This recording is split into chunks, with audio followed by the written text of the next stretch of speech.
sometimes life's simpler moments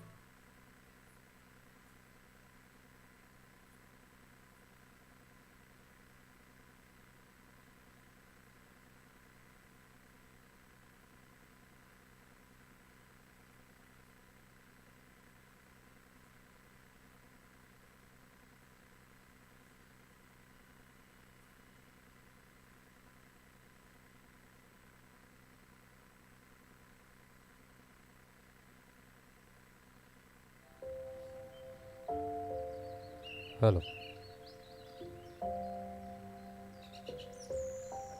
documentary कौन से laptop से चलेगी? हाँ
We will begin promptly.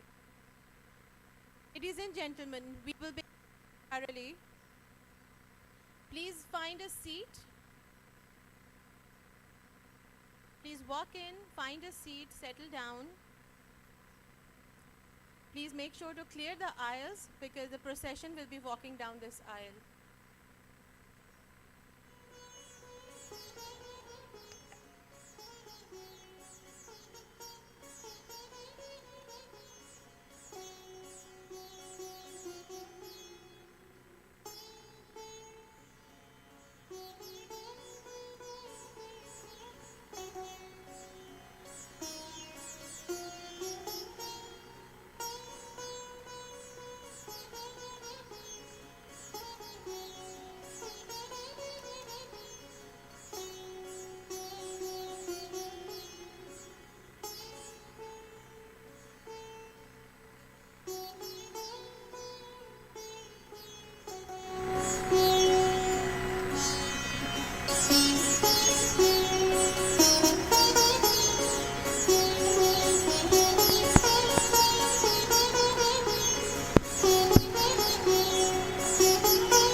We will take this opportunity to remind all guests that IoBM is a smoke-free campus, so please refrain from smoking of any kind. Furthermore, please keep your phones on silent so there are no disruptions. In a moment, we will play IoBM's documentary and we will request your attention. Please settle down, find a seat and keep the aisleways clear.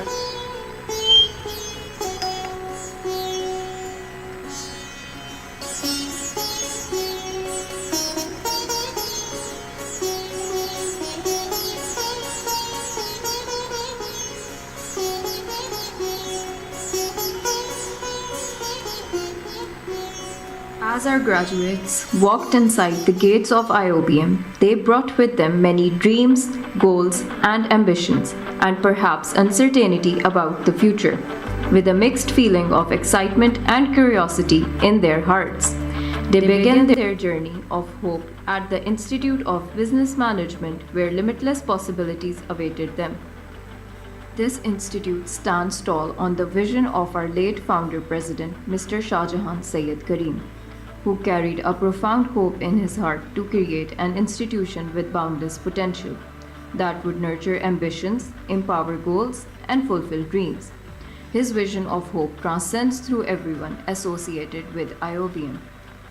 Our four colleges, the College of Business Management, CBM, the College of Computer Science and Information Systems, CCSIS, the College of Economics and Social Development, CESD, and College of Engineering Sciences, CES, offers rigorous academic programs recognized for excellence and designed to develop their critical thinking.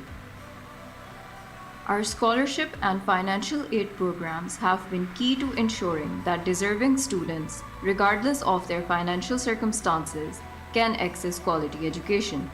Many graduates have benefited from these scholarships, whether for academic excellence or sports achievements, allowing them to pursue their dreams without financial barriers. But the transformation did not stop within the classrooms. Our graduates have developed strong discipline and resilience. They have learned to balance the demand of academics and extracurriculars. Their invaluable contribution and active involvement in conferences, sports tournaments, student society events, and various community programs have molded them into well-rounded individuals, poised to make significant contribution in their professional careers and communities.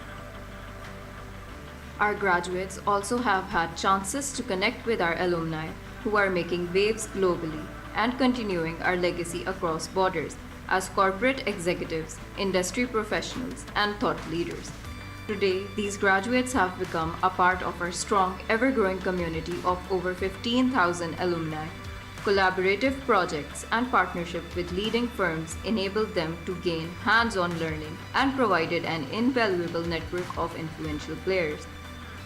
Our commitment to global exposure took our students even further across different corners of the world through our student exchange programs and international partnerships. With more than 70 prestigious universities worldwide, IoBM promotes cross-cultural understanding and collaboration on a global scale, allowing our students to immerse themselves in new cultures, histories, and traditions.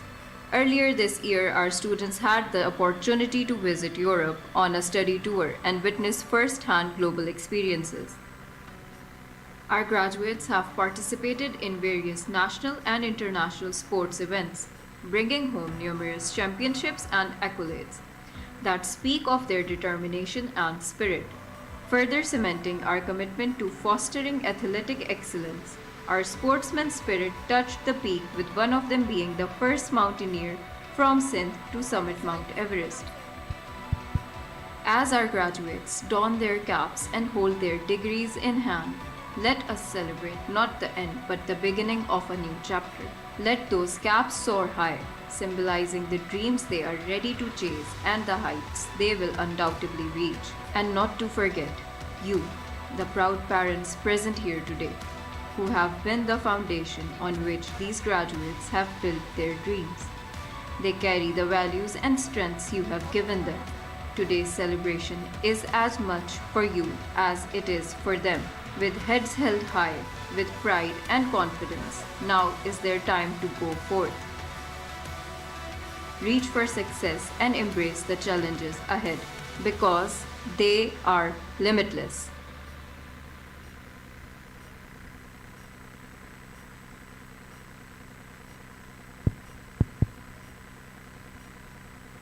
Thank you for your attention. The procession walkout is about to commence. I would request all guests, family members to clear the aisleways, please, and find a seat.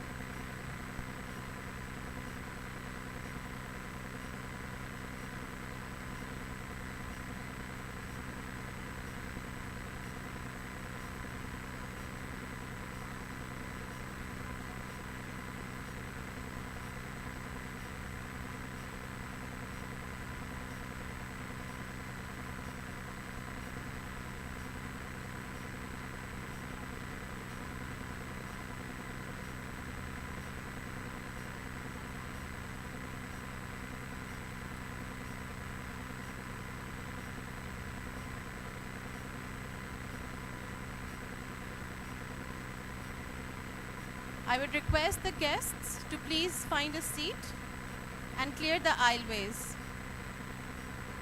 The procession walkout is about to commence, so we'd request the aisleways to be cleared off.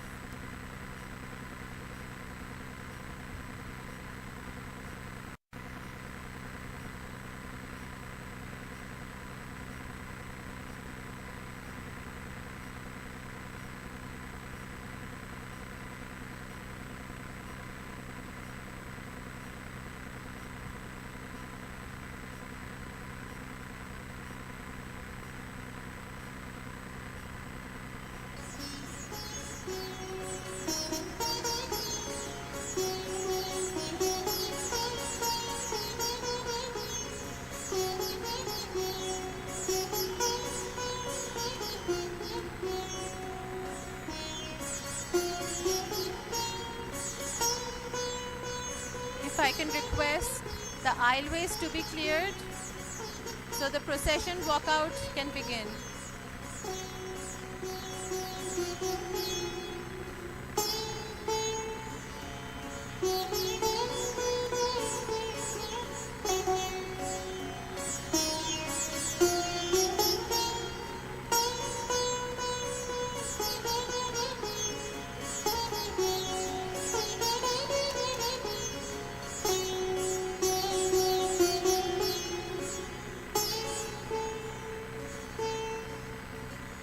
Parents and guests, please find a seat so we can begin the procession walkout.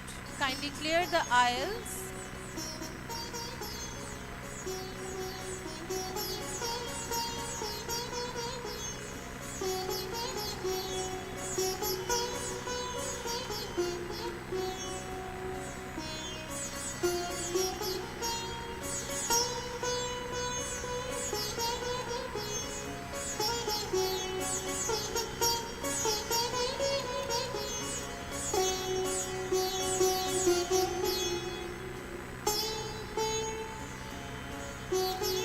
I would request the distinguished guests and families to please clear the aisles so the procession walkout can commence.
walkout is commencing.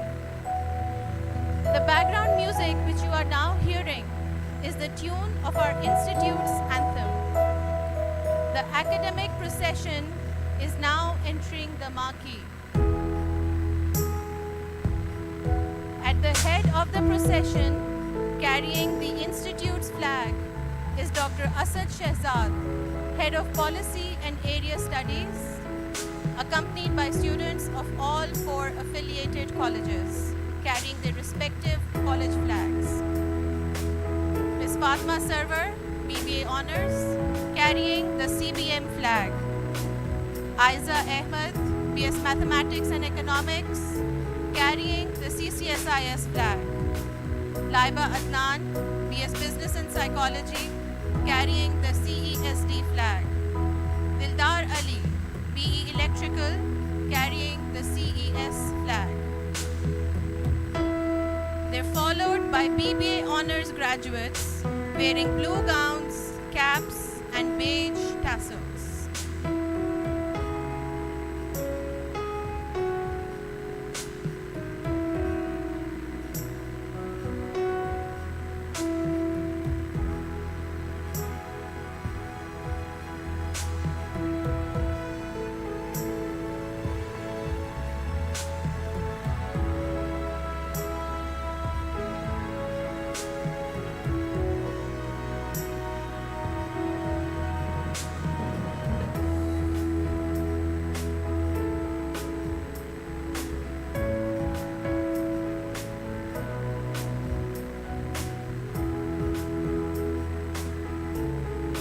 Followed by the joint honours graduates wearing blue gowns, caps, and black tassels.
Following them are BS graduates of various programs wearing blue gowns, caps, and tassels.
Next to enter the Marquee are the MBA graduates with beige gowns, caps, and burgundy tassels.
are the MPhil graduates wearing violet gowns, caps and tassels, following which the PhD graduates wearing green gowns, caps and tassels.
Now entering the Marquee, wearing burgundy gowns and caps, are the faculty members, followed by heads of departments wearing black gowns and caps.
Ladies and gentlemen, now comes our procession of dignitaries. Among them are deans of the institute's colleges, our keynote speaker, Ms. Yasmin Fasih, Mr. Mohammad Sharif, Ms. Amina Syed, Professor Dr. Noshad, Mr. Jahangir Siddiqui, Mr. Atif Ikram Sheikh, President IoBM, Mr. Talib Syed Karim, Guest of Honor, Dr. Gohar Ejaz, former Caretaker Prime Minister, Senator Anwaarul Kakar, and Chancellor IoBM, Mr. Bashir Janmohammad.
are requested to remain standing while the national anthem is played.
Please be seated.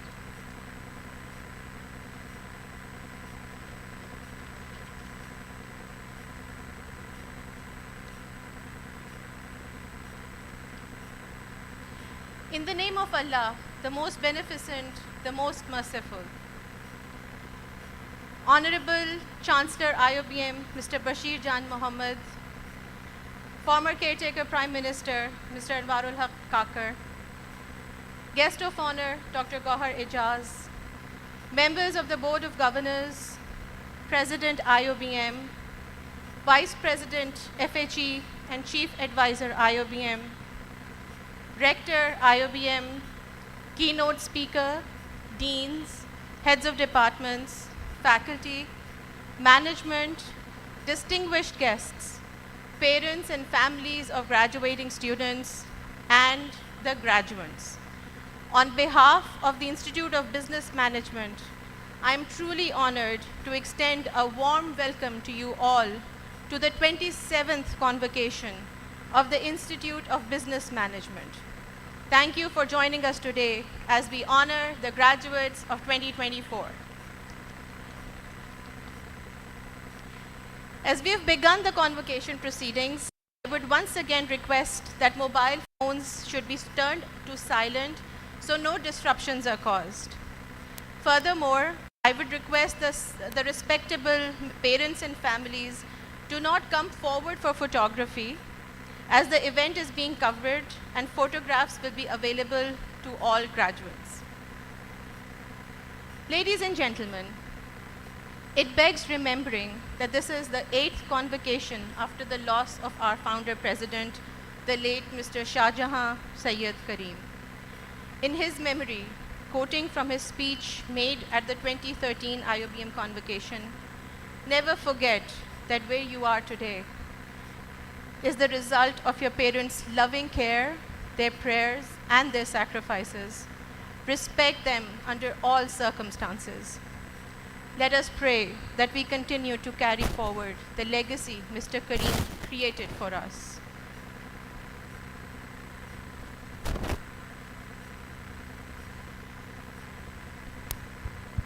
I declare 27th Convention Convocation Institute open.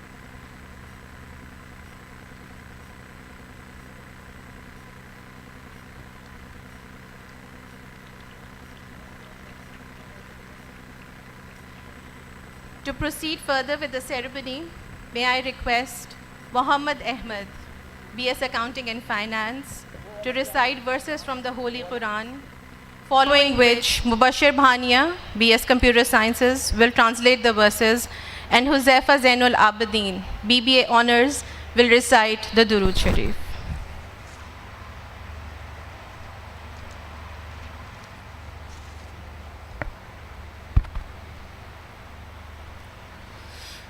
أعوذ بالله من الشيطان الرجيم بسم الله الرحمن الرحيم الرحمن علم القرآن خلق الإنسان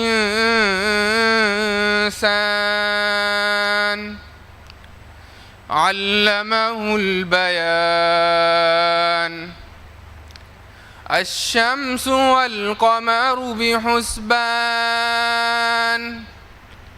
والنجم والشجر يسجدان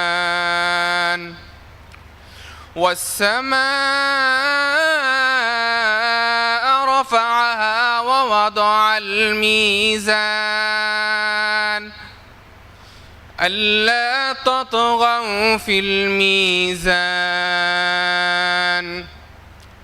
وأقيموا الوزن بالقسط ولا تخسروا الميزان والأرض وضعها للأنام فيها فاكهة والنخل ذات الأكمام والحب ذو العصف والريحان فبأي آلاء ربكما تكذبان خلق الإنسان من صلصال كالفخار وخلق الجان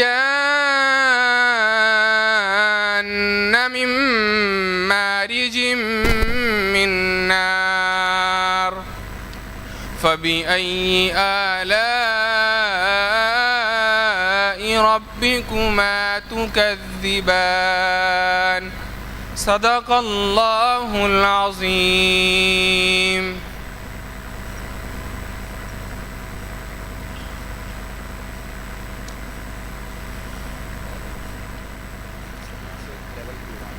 I seek refuge with Allah from the accursed shaitan. In the name of Allah, the most beneficent, the most merciful. The most compassionate taught the Quran, created humanity and taught them speech. The sun and the moon travel with precision. The stars and the trees bow down in submission. As for the sky, He raised it high and set the balance of justice, so that you do not defraud the scales. Weigh with justice and do not give short measure. He laid out the earth for all beings. In it are fruit, palm trees with date stalks, and grain with husks and aromatic plants. Then which of your Lord's favors will you humans and jinn both deny? He created humankind from sounding clay like pottery, and created jinn from a smokeless flame of fire. Then which of your Lord's favors will you both deny? Sadaqallahu al-Azim.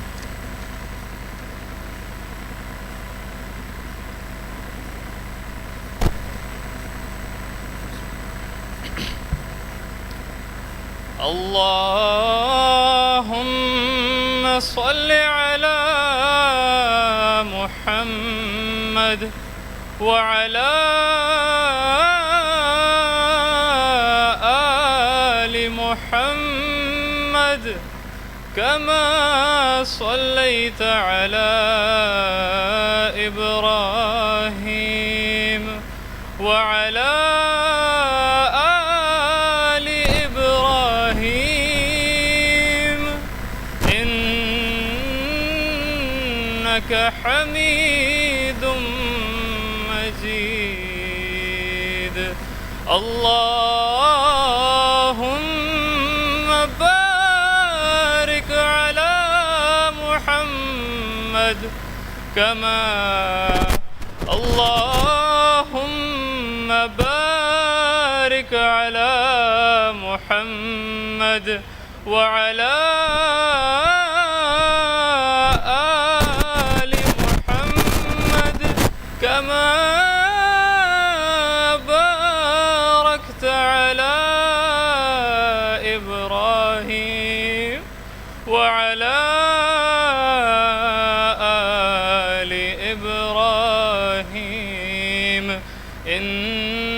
إنك حميد إنك حميد مجيد.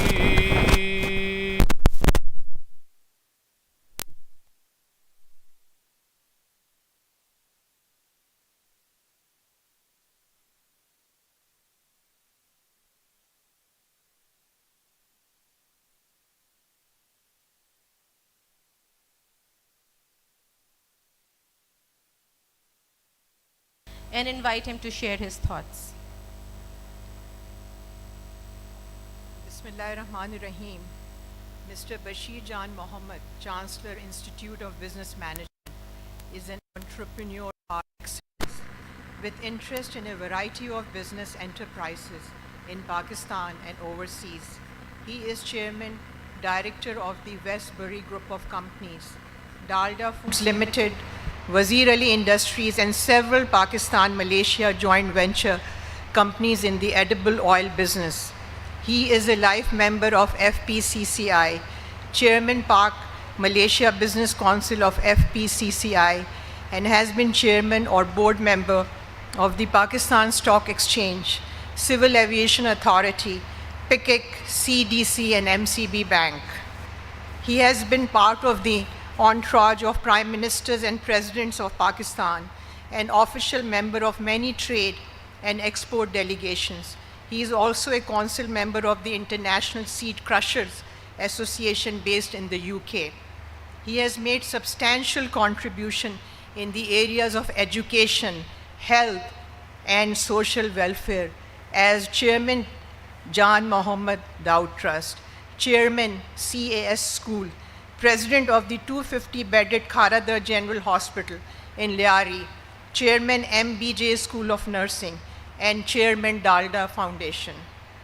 In October 2024, he was honored with prestigious President of Pakistan Lifetime Best Businessman Award. Mr. Bashir Janmohammad is a chartered accountant and law graduate on the Board of Governors and on the Board of Governors of the Institute of Business Management since its inception. Ladies and gentlemen, please put your hands together to welcome Mr. Bashir Janmohammad.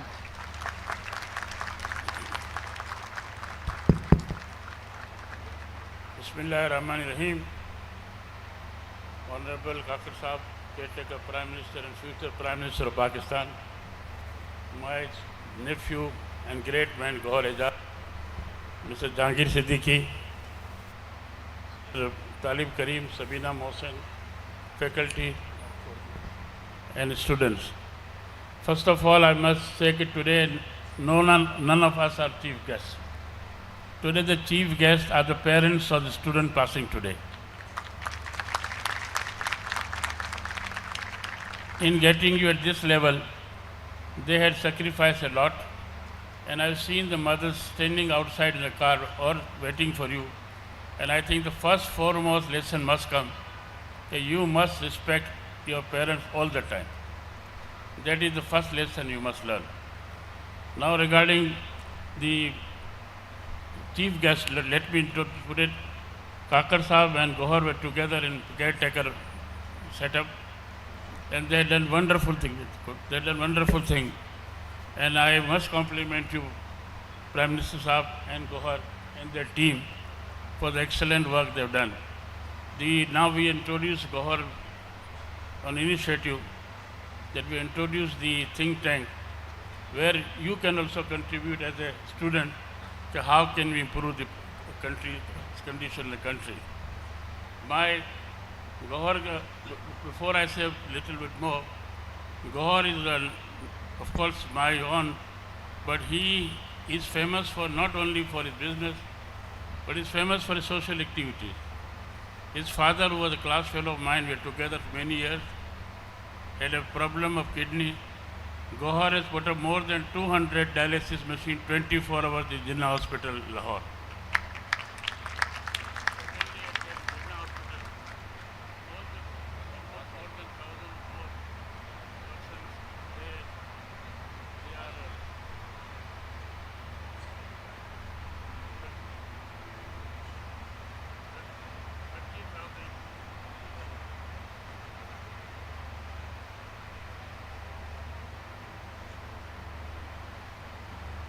Hello.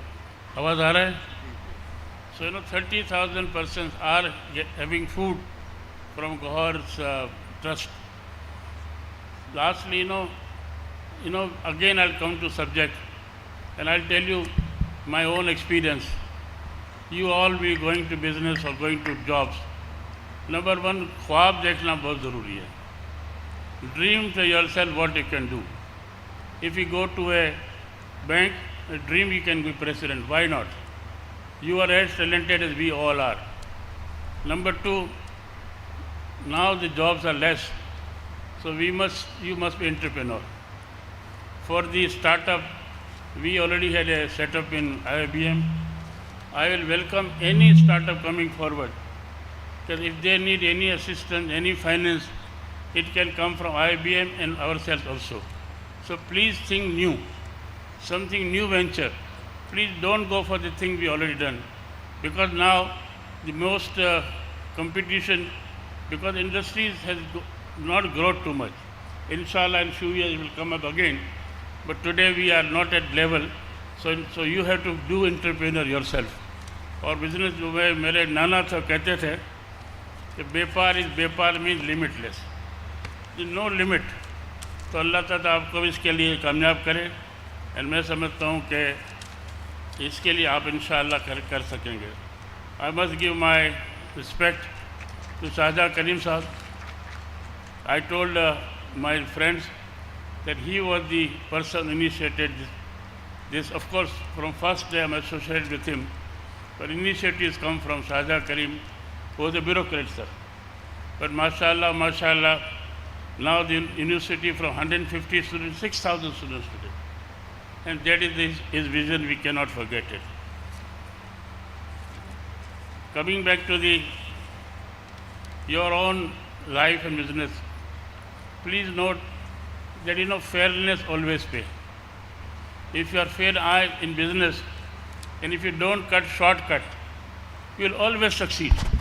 Temporarily you may get some problem, but if you are fair and no shortcut, inshallah you will succeed totally, there is no doubt in it. As I said, my association is from first day, and I am very proud that Talib, Karim and Sabina Mohsin and all our faculty members are doing their best, and we are giving the best education to you.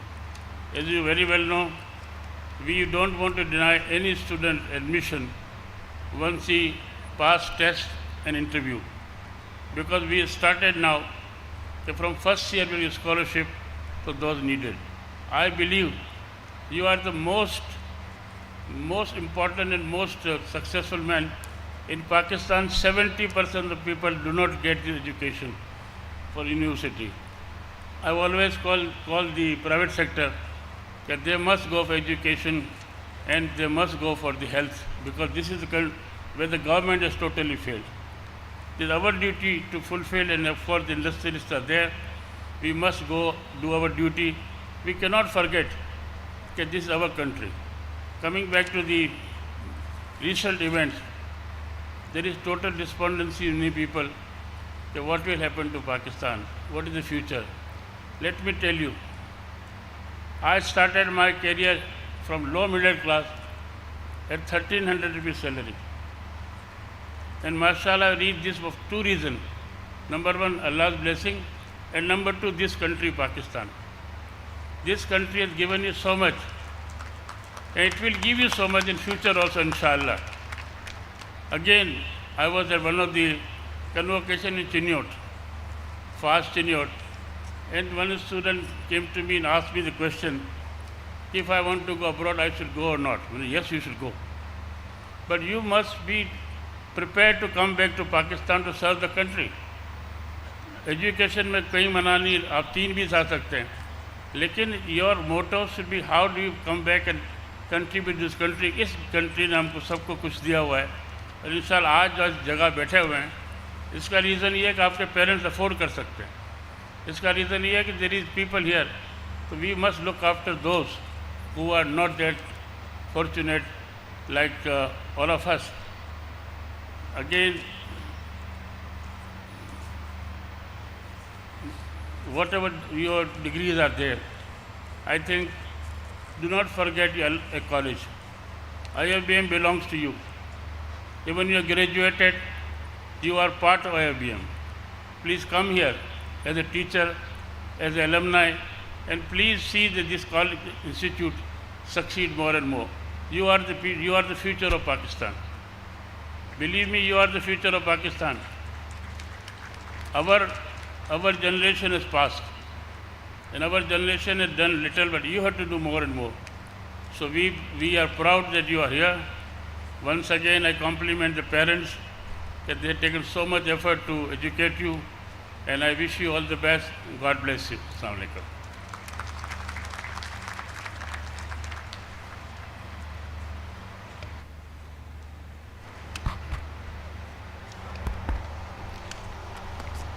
Thank you, sir. It is my distinct pleasure to request President IoBM, Mr. Talib Syed Karim, to share the important milestones the Institute has reached in the academic year of 2023 to 2024 by presenting its progress report. Sir.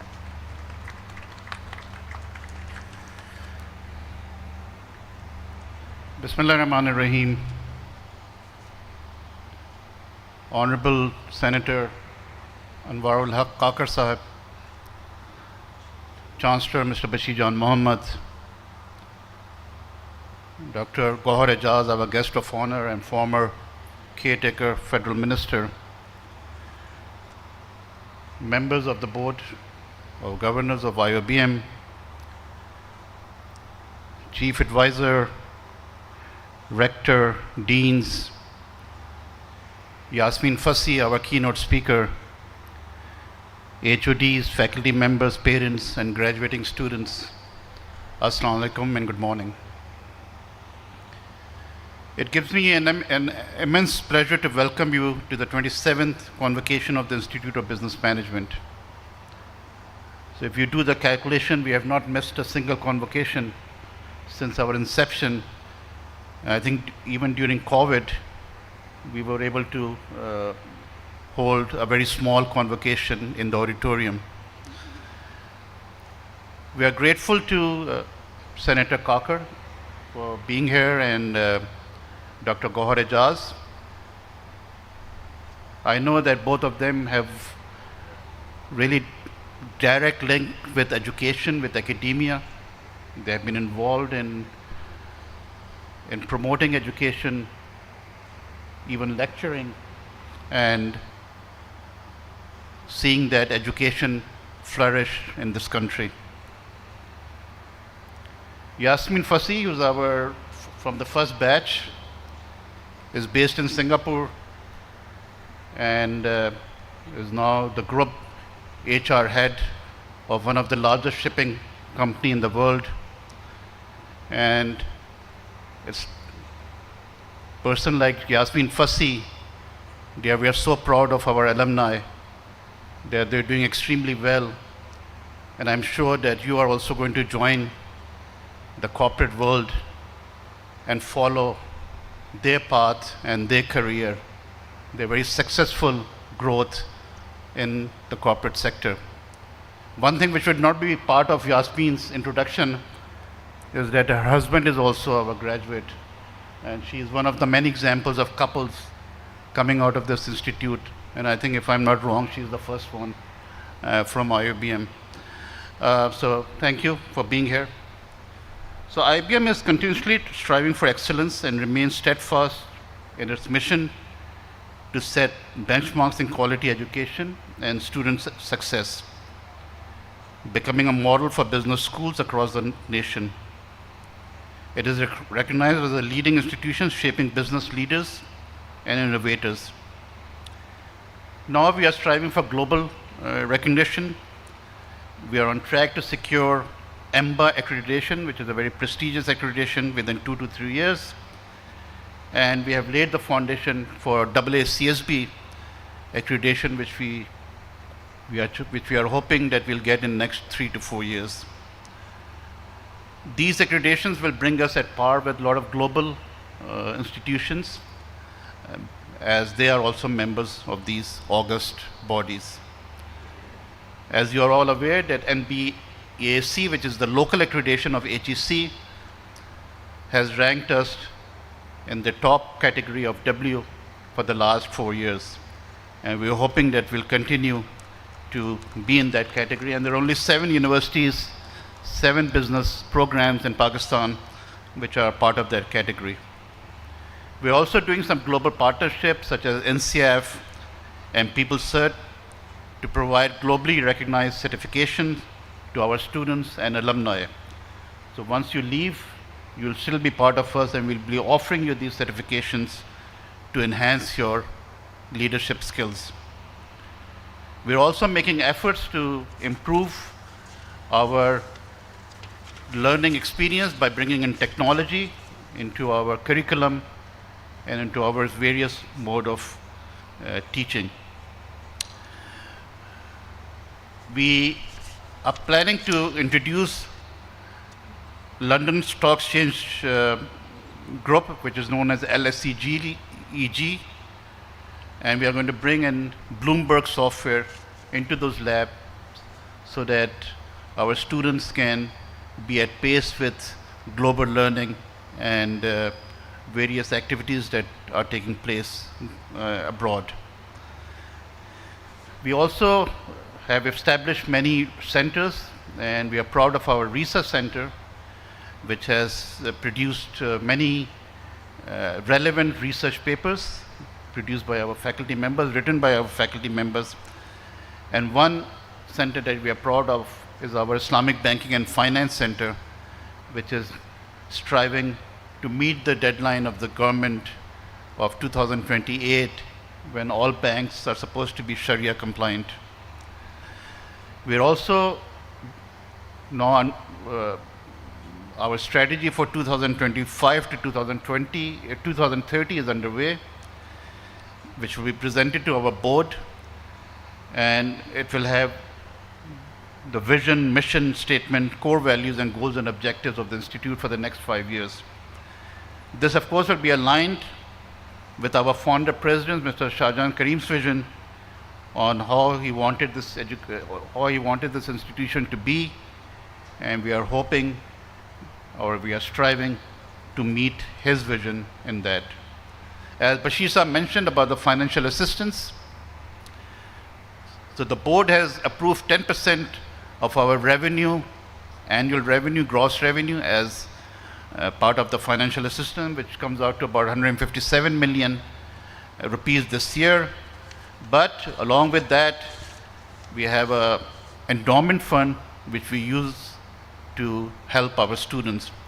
Mr. Bashir Janmohammad has been very kind to provide a huge endowment, which is now about 93 million rupees endowment, which is under Bashir Janmohammad Endowment Fund. Late Dr. Ahmad Karim established a 40 million rupee endowment, which is now about 40.6. And altogether with Shan Foods, we have an endowment of about 650 million rupees, which we are hoping to take it to about 1 billion rupees in next 2 years, so that we can help those who are in need. And as Bashir Sahab said, our motto is that once you are admitted to this institute, in this institution, you cannot be denied admission because you cannot meet the financial needs. We are there to provide you with all those financial needs, and I think a lot of you are getting that support from us.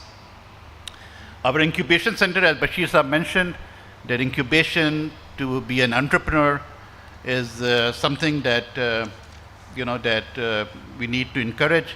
So our Shahjahan Syed Karim Incubation Center is doing extremely well, and we are incubating new ideas, mostly innovative ideas, to help them set up their businesses. We also have one very unique opportunity that we got this year, and that is that IoBM was appointed national chapter of UNESCO's Entrepreneurship Education Network. And we are the only institution in Pakistan to be in that network. And now we are going to be working on that. And we have just signed our head of incubation center was in China last week, and he just signed a historic MAU between China, Indonesia, Malaysia, Singapore, Sri Lanka, and Pakistan to encourage entrepreneurship education.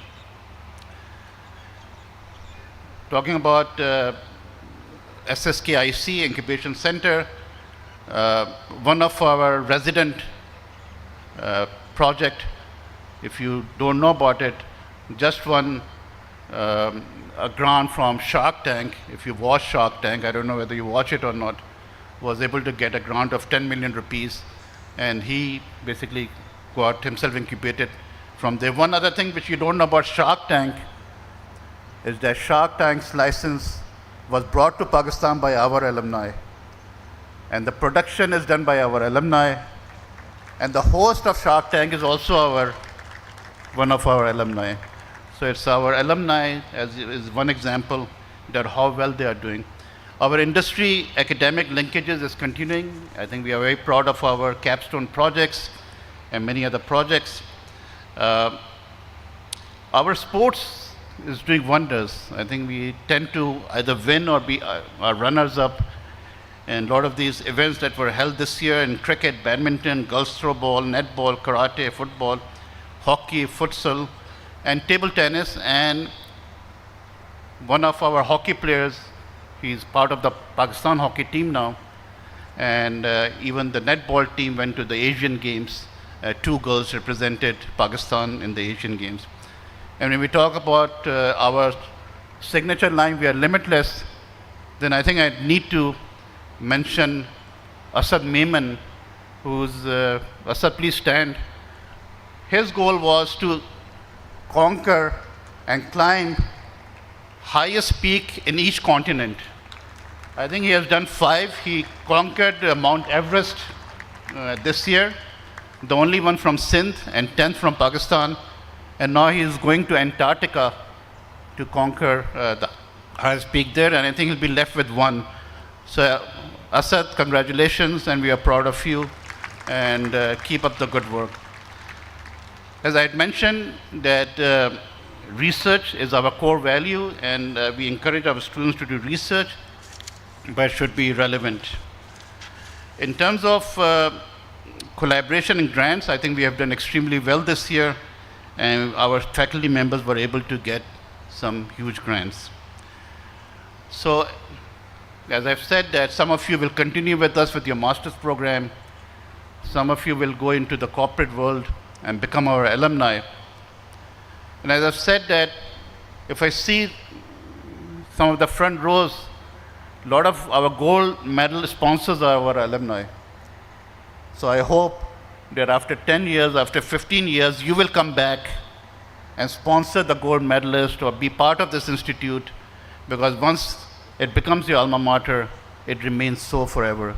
So I hope that you continue to be part of IoBM. Finally, I would like to extend heartiest congratulations to the graduating students and all parents who are either sitting with us here or watching the Convocation live stream, that this day makes us all very proud.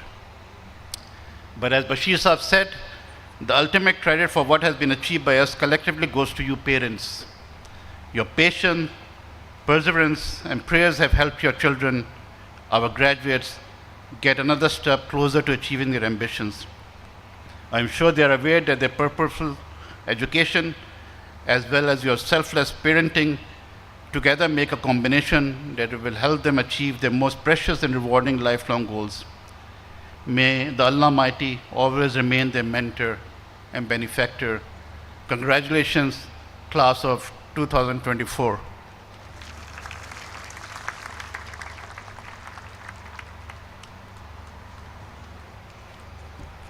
Thank you, sir. To introduce Ms. Rida Asif, Valedictorian of the class of 2024, I would like to request Ms. Rabia Sabri, Head of Academics, to come to the podium.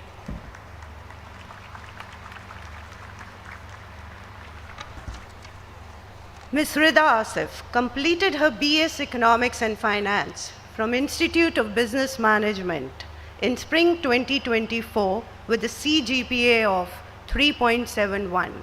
She has been a recipient of Student Merit Scholarship by Institute of Business Management throughout her journey. During her time at IoBM, she founded a clothing brand, Rehaf, that yielded profit in the first 6 months of business operation. A contributor to the community through volunteer work with the Citizen Foundation, she supported this initiative by teaching underprivileged students. She actively trades securities at the Pakistan Stock Exchange and privately managed a diversified portfolio. She was able to secure a CFA student scholarship provided by the CFA Institute and Institute of Business Management as part of the CFA affiliated program. Ladies and gentlemen, please put your hands together to welcome this year's valedictorian, Ms. Rida Asif.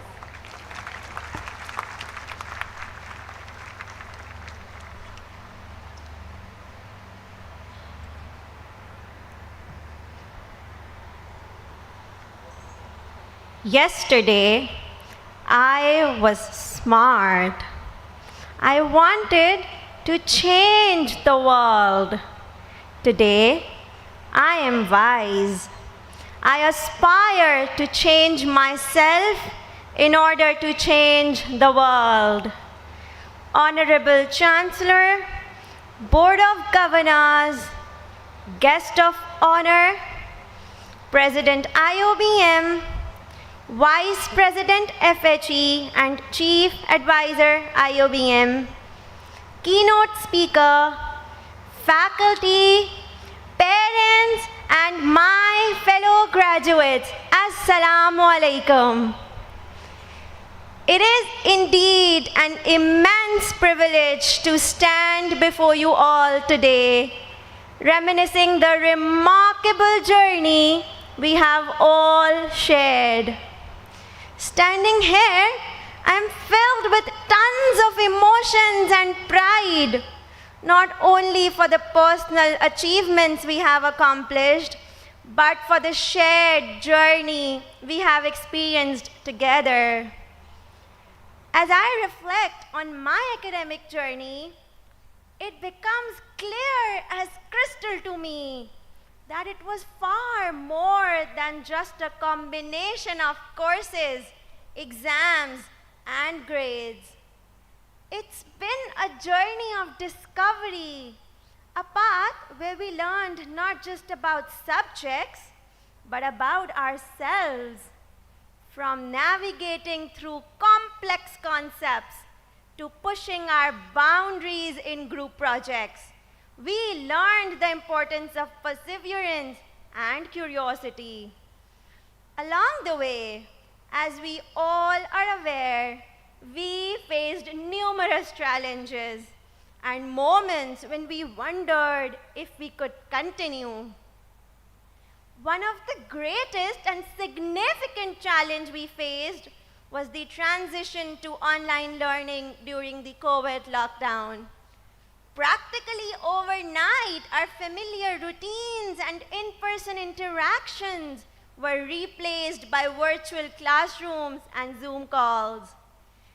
It is easy to think, but it was not easy to adapt. Learning through a screen felt isolating at times, and balancing personal and academic responsibilities became a daily struggle. But in that struggle, we grew. We learned that while the tools and platforms might vary, our commitment to learning remained constant. We learned to navigate uncertainty and how to adapt to changes. We acquired skills that will serve us well beyond the walls of this institution. So today, my friends, as we look towards our future, it is important for each one of us to ask ourselves, what will we do with the power of knowledge and education? How will we leave our mark on the world? We've been blessed with the privilege of education, but with this privilege comes a greater responsibility. Corporate social responsibility isn't just a corporate buzzword or a heavy word we've learned in class. It is a philosophy that we must carry in our personal and professional lives. Our success shouldn't just be measured by the careers we build while we are in our 30s or in our 50s, but also by the contributions we make to the society as individuals. And I hope that each one of us knows that even the smallest efforts can make the greatest impacts. Furthermore, it would not be fair enough to leave this prestigious stage without thanking the people and community who shaped and made us into the individuals we are today. To the esteemed management and faculty members, thank you for your unwavering guidance and for igniting our passion for learning. You have challenged us to think critically, and you have pushed us beyond our limits. To our parents and families, your support and encouragement and sacrifices have been our greatest anchor. You believed in us even when we doubted ourselves, and your support has been a guiding light in our journey. To my own parents, thank you for doing everything you could with whatever you had. To my dear friends, thank you for being our companions in this adventure, sharing both the struggles as well as the joys. You have provided love, laughter, and countless moments that we will never be able to forget. Now, I'm addressing to my fellow graduates with one of my pieces. Like several other pages in the chapters of our life books, here's another one. The day we graduate, the very moment we've been waiting for. Each one of us carries a legacy within. With a degree in hand and a burning passion in our hearts, together, let's illuminate the world.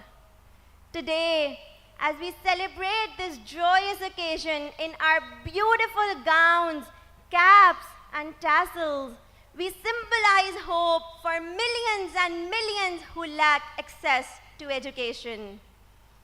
In the spirit of our institution and our hard work, I leave you all with these words.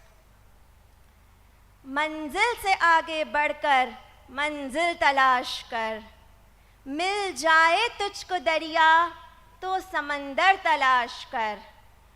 हर शीशा टूट जाता है पत्थर की चोट से, पत्थर ही टूट जाए वो शीशा तलाश कर.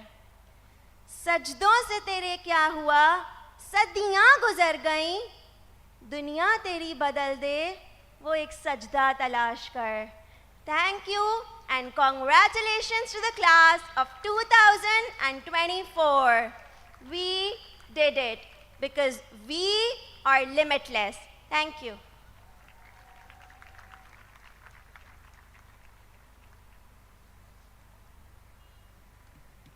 Thank you, Rida, and congratulations.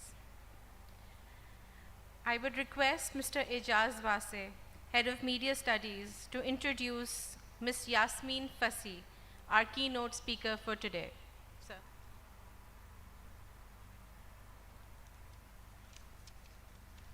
It is an honor and a privilege to welcome back one of our most distinguished alumni from the inaugural batch of MBA graduates, Ms. Yasmin Fasih, gold medalist with a CGPA of 3.79, as the keynote speaker for our 27th convocation. She had graduated from DHE College for Women before joining CBM for her MBA. currently serving as the Regional Human Resource Manager for Operations Execution in the Asia Pacific region at Maersk, one of the most prominent names in global supply chain solutions management. Yasmin's professional journey began with GlaxoSmithKline in Pakistan before joining Maersk as head of human resources. Her expertise and leadership took her to Dubai, where she served as a regional talent partner, contributing to Maersk's operations across West and Central Asia and Africa. For the past 5 years, she has been based in Singapore, where she oversees the human resource function for a variety of regional and global teams in the operations execution function. Yasmin is a fellow of the Chartered Institute of Personnel and Development, FCIPD, in the UK, as well as a certified coach and qualified neuro-linguistic programming practitioner. Beyond her professional accomplishments, she is a devoted wife and mother to 2 children who are currently pursuing their studies. In her personal time, Yasmin enjoys long walks, hiking, reading, watching movies, and volunteering. Her passion for talent development, people empowerment, and fostering inclusion has been a guiding force throughout her career. Her presence today here bridges the legacy of our past with the promise of our future, reminding us of the heights our graduates can aspire to achieve. Please join me in warmly welcoming our keynote speaker, Ms. Yasmin Fasih.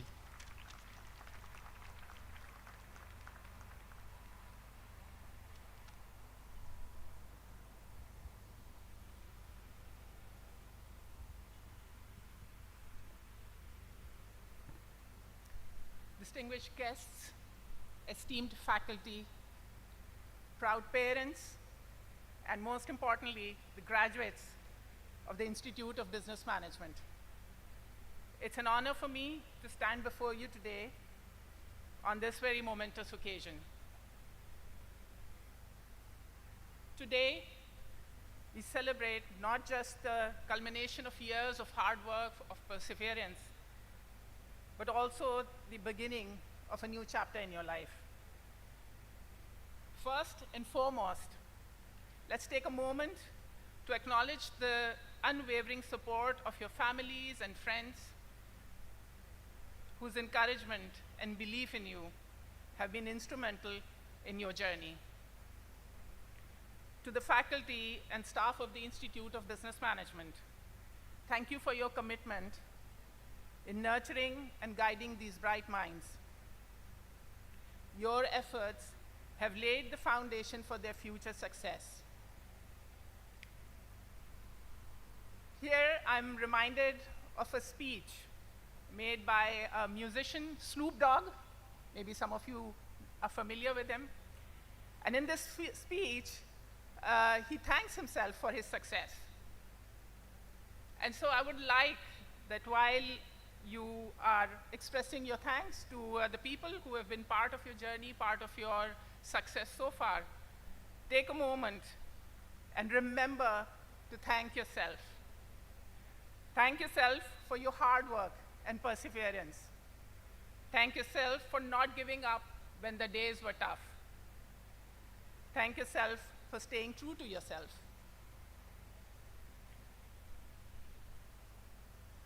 It is a very emotional day for me. Coming here, being part of this ceremony, brings back many memories that I have cherished through my life. At the time when I joined the Institute, the infrastructure was humble compared to what you have today. The space, the facilities were limited in comparison.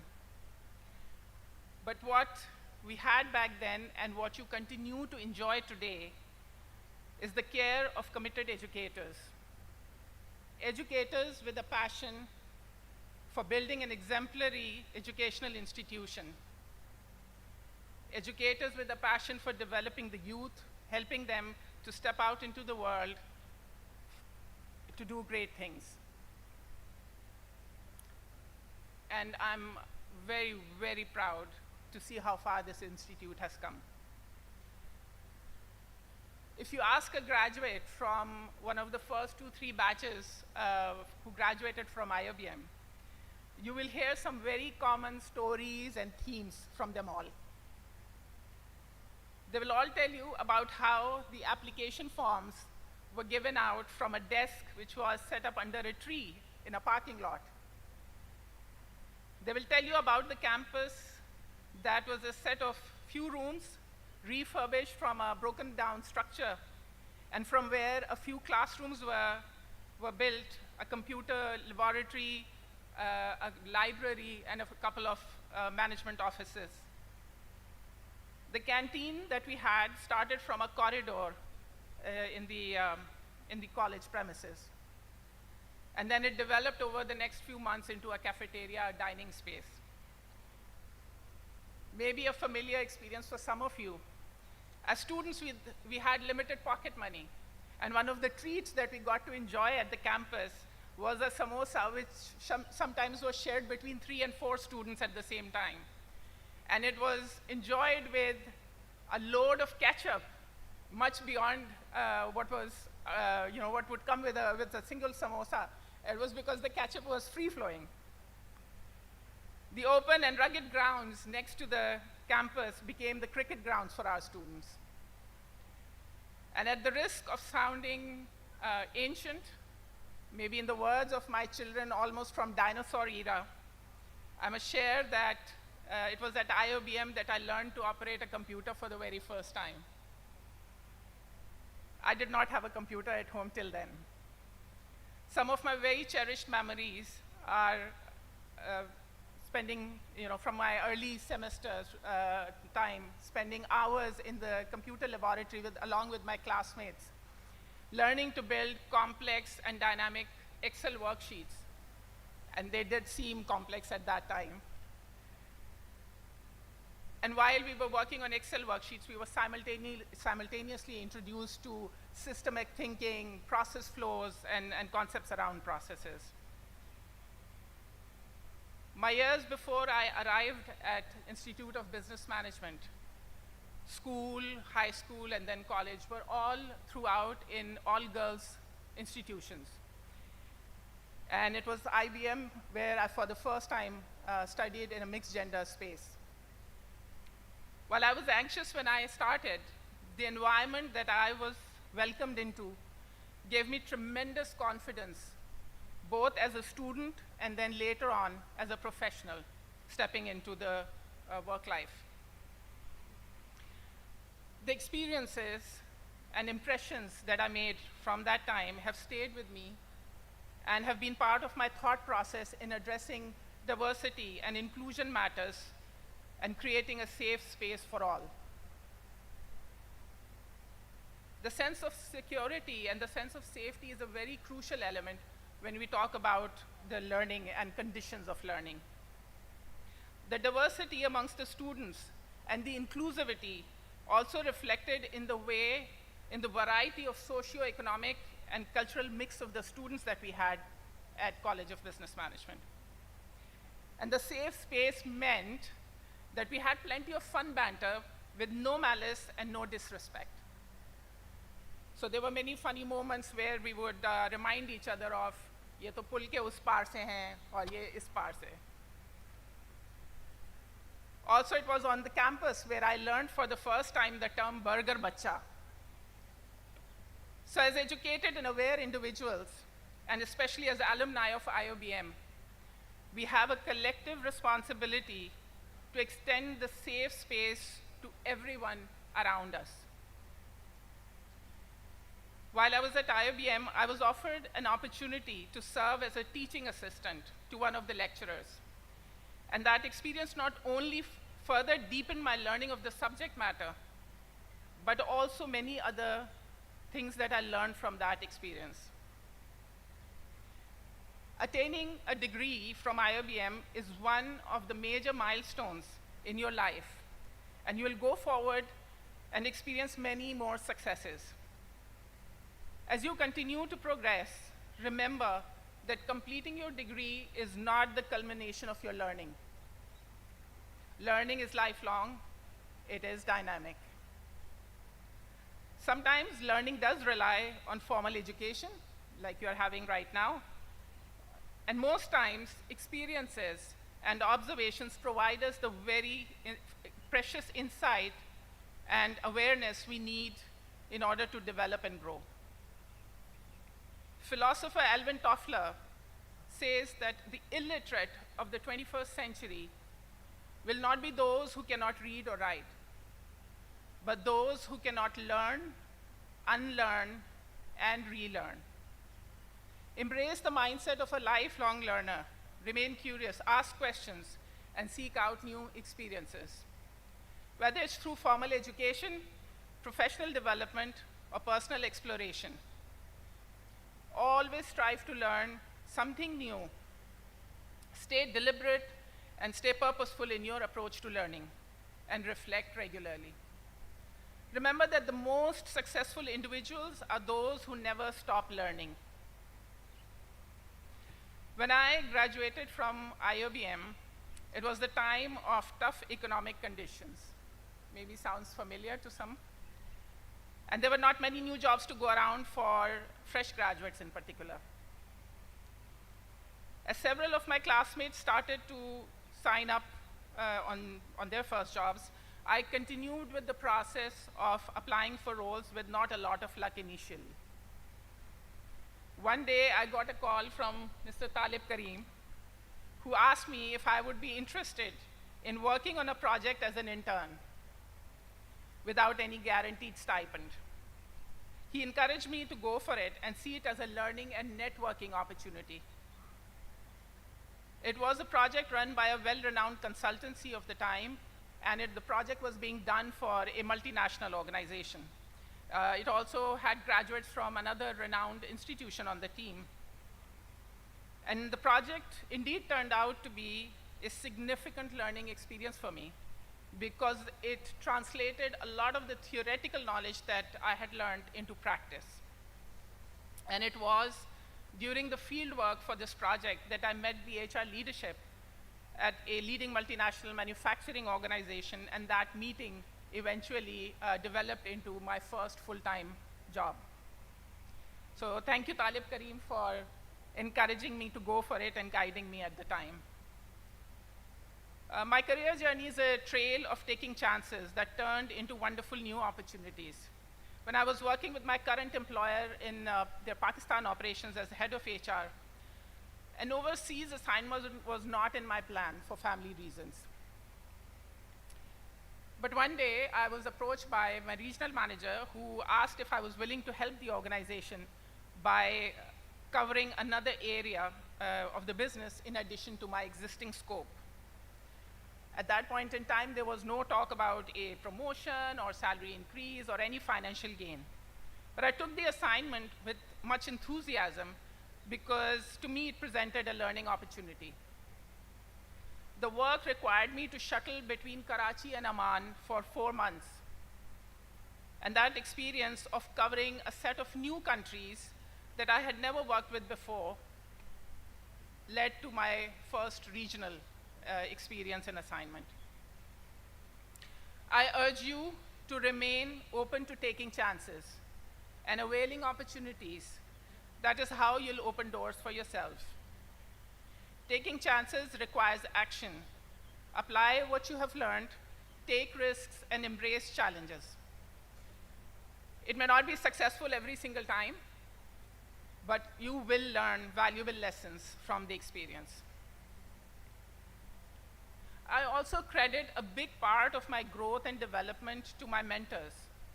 I've been very blessed with senior professionals and leaders who have guided me over the various stages of my career and have invested in my development. They've given me constructive feedback and shared their wisdom on both professional and personal matters. Their support and guidance has been crucial for me, and I'm forever grateful to them. So I also encourage you to seek mentors and for yourselves early on, and benefit from their wisdom, from their guidance, to grow in your professional and personal capacity. As you go through the career journey, remember that your greatest competition is not your peer, but yourself. Ernest Hemingway said, "There's nothing noble in being superior to your fellow man. True nobility is being superior to your former self." Instead of comparing yourself to the Joes next door, reflect on yourself. Plan and work to be better informed, better skilled, and simply a better version of yourself. As Brené Brown says, stay in your lane. Comparison kills creativity and joy. Improve yourself every day. Your life is unique, and it is uniquely yours. From some of the events that I've shared with you from my career and life, and the words that I've spoken today, if anything, I would like you to remember 3 things. 1, stay lifelong learners. Look for opportunities in everything and take chances. And remember that you are your greatest competition. Graduates, the future is bright and the possibilities are endless for those who are willing to learn, grow, and act. Congratulations once again. May your journey be marked by a purposeful life filled with fulfillment and lifelong learning. Thank you.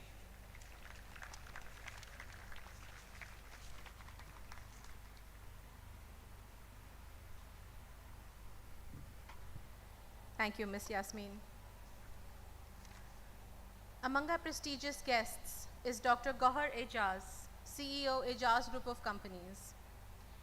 May I request Mr. Mohammad Misbauddin, General Manager HR IoBM and Senior Advisor to VP FHE, to introduce the guest of honor and invite him to share his thoughts on this occasion.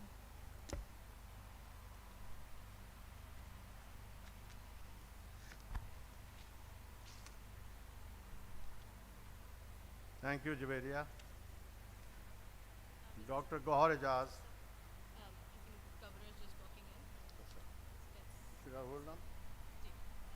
Let me announce his arrival.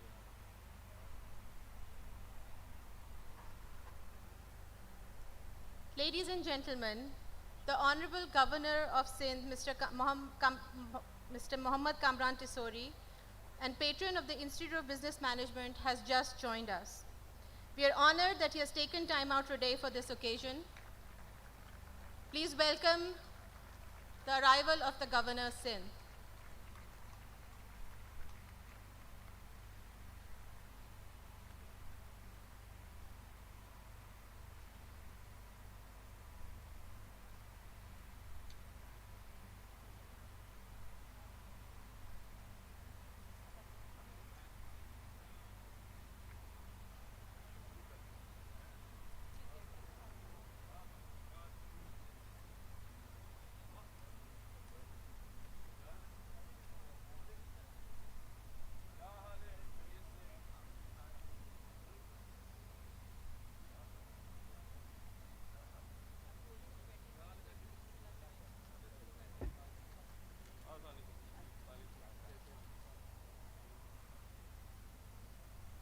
I'll request the media team to please exit the stage so we can continue with the ceremony. Media, could you please step down?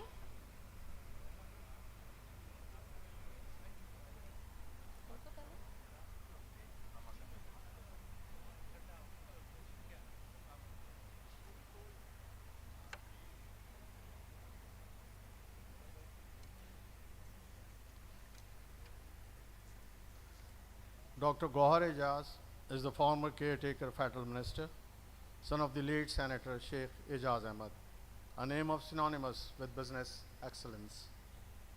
As Patron-in-Chief of All Pakistan Textile Mills Association, he has been instrumental in fostering a turnaround in the textile sector of Pakistan, which has created millions of new jobs as well as generating an additional $6 to $7 billion worth of annual exports by the textile sector alone in a short span of 2 years. He received Sitara Imtiaz, the civilian award for highest degree of service to the state by the President of Pakistan in 2011 as an acknowledgement of his selfless services for the improvement of the community and the business sector of Pakistan. Due to these crowning achievements, on 75th anniversary of Pakistan, 14th August 2022, the President of the Islamic Republic of Pakistan conferred Dr. Ejaz with the Civil Award Hilal Imtiaz for showing excellence and courage in serving the state and its philanthropic services to the community to provide improved health and educational facilities. His remarkable life journey led to an honorary doctorate from Punjab University in 2021. Please join me in welcoming Dr. Gohar Ejaz.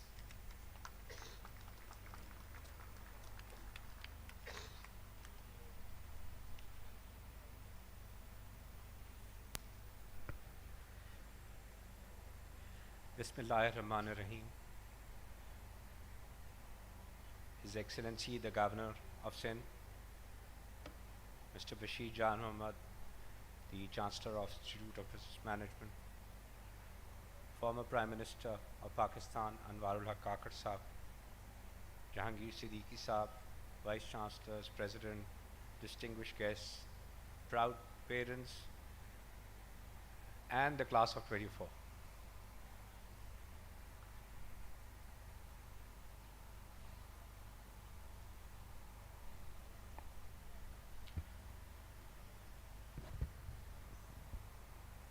Today you are completing first phase of your life. I'll just give you some numbers to understand how lucky you are to be here today. 68% of the affluent class children go to primary school, and 34% of non-privileged people send their children to primary school. Out of 68% affluent, 34% come out from secondary schools, and out of 34% non-privileged, only 6% come out of secondary schools in Pakistan. The seats which you are sitting in today as graduates, you are probably less than 1%. You are less than 1% who come out as the top graduates from the top universities of the country. There are only 3 names today in business schools, and you are graduating from one of them. I would always rate IBA alums, and today I'm saying you're coming from the 3rd business school of this country. So first of all, congratulations that you are entering your life after completing this degree from this august institution. And I must thank these parents for putting this effort to making your children cross this major step in their lives. Now, world is open to you, but let's start with Pakistan first. Pakistan is a country which is today a $1,500 GDP country. We are the 5th largest population in the world, and probably 100th biggest economy of the world. 5th largest population and 100th largest economy. So in my view, you have a potential opportunity of 20x in Pakistan. That is how I believe. If somebody graduating out of India today would be coming out from the top 3 populous countries of the world with the top 10 economies of the world. So their success ratios I would rate as 2x as a businessman. I am rating your success ratios going out as 20x today. The opportunities which are there for you in Pakistan, you'll be surprised. Being a 250 million populous country, Our total exports are $30 billion. Our total export comprises of only 3 basic segments: textiles, manufacturing other than textiles, and agriculture. Out of $30 billion, textile is $17 billion. Other manufactured goods out of Pakistan are 5, and agriculture and its products is 8. So we have 3 groups: 17, 5 and 8.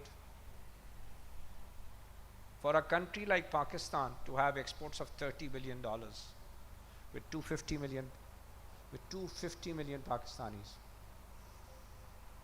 Services exports are less than $6 billion this year. That has also grown by 300%.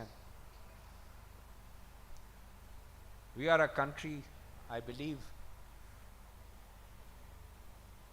who has immense potential to grow. We are a country with a GDP growth of 2.5%. But what we require today is you. I would like to acknowledge something here today. Yasmin said that she was feeling ancient today when she was here, probably from a class of 97. I am probably super ancient because I graduated in 1986. But I have something to share with you, that after 38 years of career, last year I retired from all business operations. And I said I want to contribute to my country. I was given the opportunity to serve in the federal cabinet and the caretaker set up under Honorable Prime Minister, former Prime Minister Anwaarul Kakar. And I'll just share a number with you. The last year when I took over, this exports which I was sharing is 30.5. Last year it was 27.3. In 2023.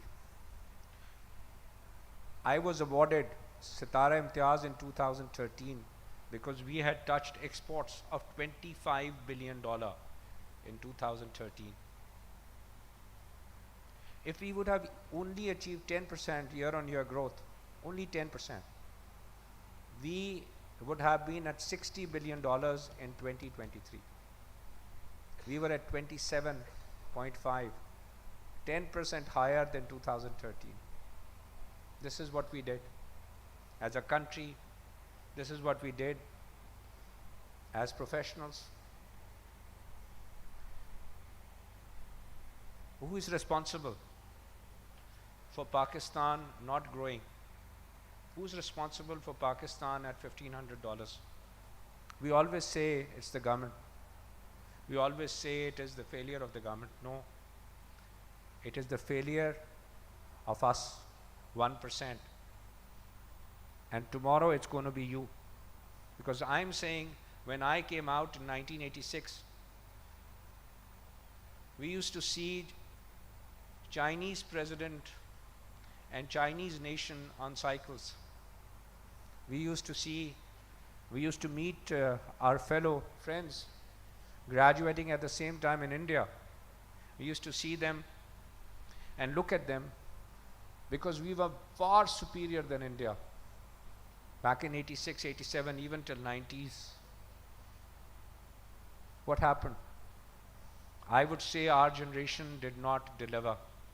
I would say there was no planning. I would say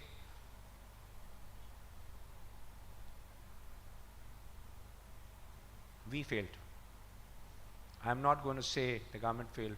There might be centers of excellence, islands of excellence who would have done well. I would simply say my generation failed. Because in last 38 years, we were there commanding as captains. And today, the Pakistan we are giving you today,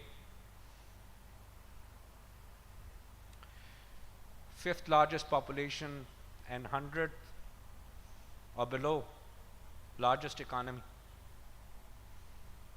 So the matter is now with you to take this Pakistan forward. And Pakistan will only go forward when you will commit yourself to Pakistan. Not when Saudi Arabia will commit, not when UAE will commit, not when Qatar will commit, when you will commit yourself to Pakistan. Because Pakistan is us. Pakistan is about us, and Pakistan will be about us. And this is why we formed Economic Policy and Business Development Think Tank, because we believed, when I completed the government, my only goal was we must grow by 10%, no matter what. My honorable former Prime Minister used to say that how would you grow with 16 cents energy? You come from textiles. The regional energy is 9 cents. How would your people compete? I said, we will. And we were able to open doors in agriculture. All the growth which last year came, $3 billion, all came from agriculture. Agriculture was only $5 billion. So the base was so low that I remained at 17 textile, 5 other manufacturing. I increased the agriculture from 5 to 8. And you know by what? Only opening 3 doors. China, GCC and Africa. I think I traveled more than 300 hours in 7 months. But I believed at my cost, not at the government cost. Because I believed we need to market Pakistan. You have to believe that when you go out in the world, you have to market Pakistan. You will not be the ambassadors anymore of your families. You have to consider yourselves as the ambassadors of Pakistan. That is only when Pakistan will grow. Pakistan will grow because of you. Pakistan will, and this 250 million nation, you are less than 1% who come out as graduates from these universities, and from 3 top colleges, there are less than 2,000 who come out every year. So imagine what is the decimal percentage point you are, and what is the kind of responsibility you have. There is a school of technology in India, ITT, which is also supported by businessmen and top people. Today, I believe 80% of the top corporates of the world, 80% are headed by graduates coming out of those institutes in the large economies of the world. And I'm very sorry to say, I can't even name one. I can't even name one as a CEO of Global 500 today.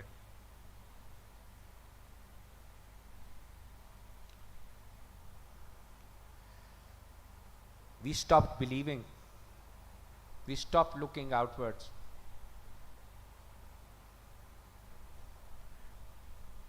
If you believe and if you will look inward, I can assure you, Pakistan has a great future.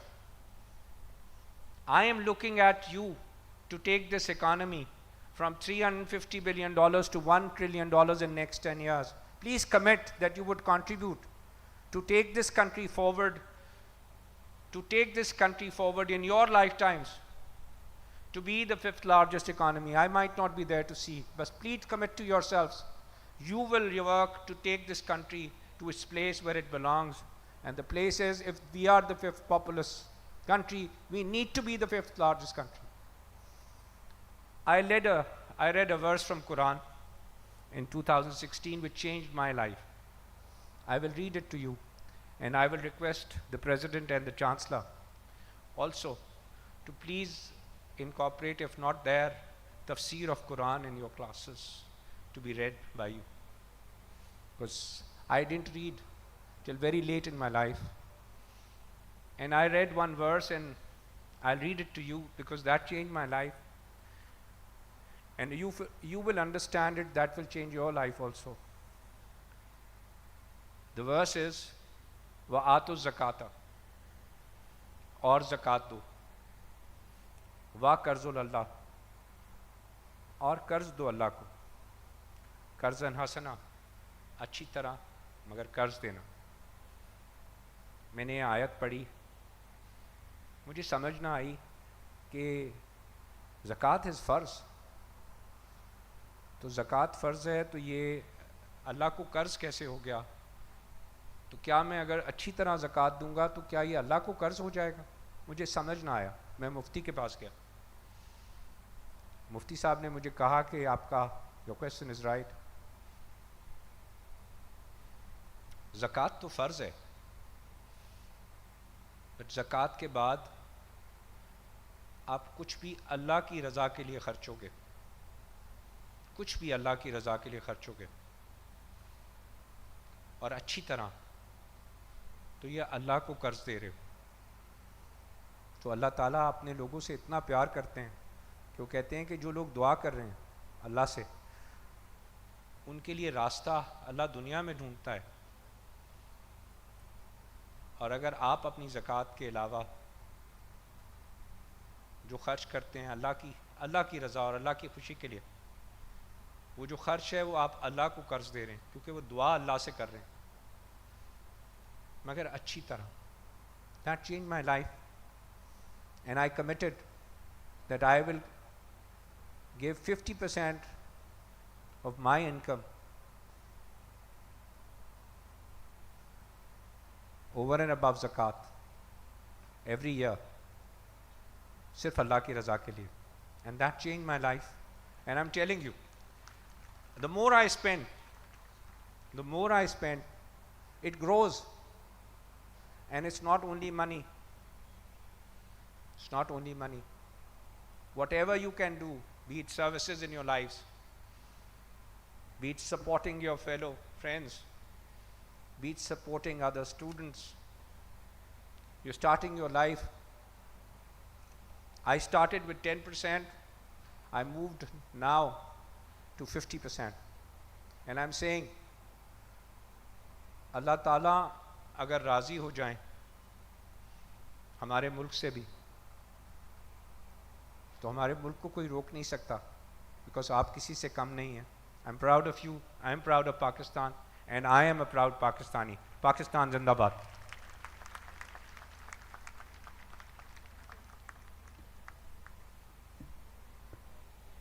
Thank you, Dr. Ejaz. We're privileged to have with us here today the former Caretaker Prime Minister of Pakistan, Mr. Anwaarul Kakar. Mr. Anwaarul Kakar took oath of office as the 8th Caretaker Prime Minister of Pakistan on 14th August 2023. Prior to that, he was elected as an independent senator from Balochistan province for a tenure of March 2018 till March 2024. We are very privileged to have him here, sir. Not only that, but we'd also be welcoming him again early next year, where he would like to come and address the students and share his accomplishments and his plans for the future early next year. But for now, I'd like to welcome Senator Kakar.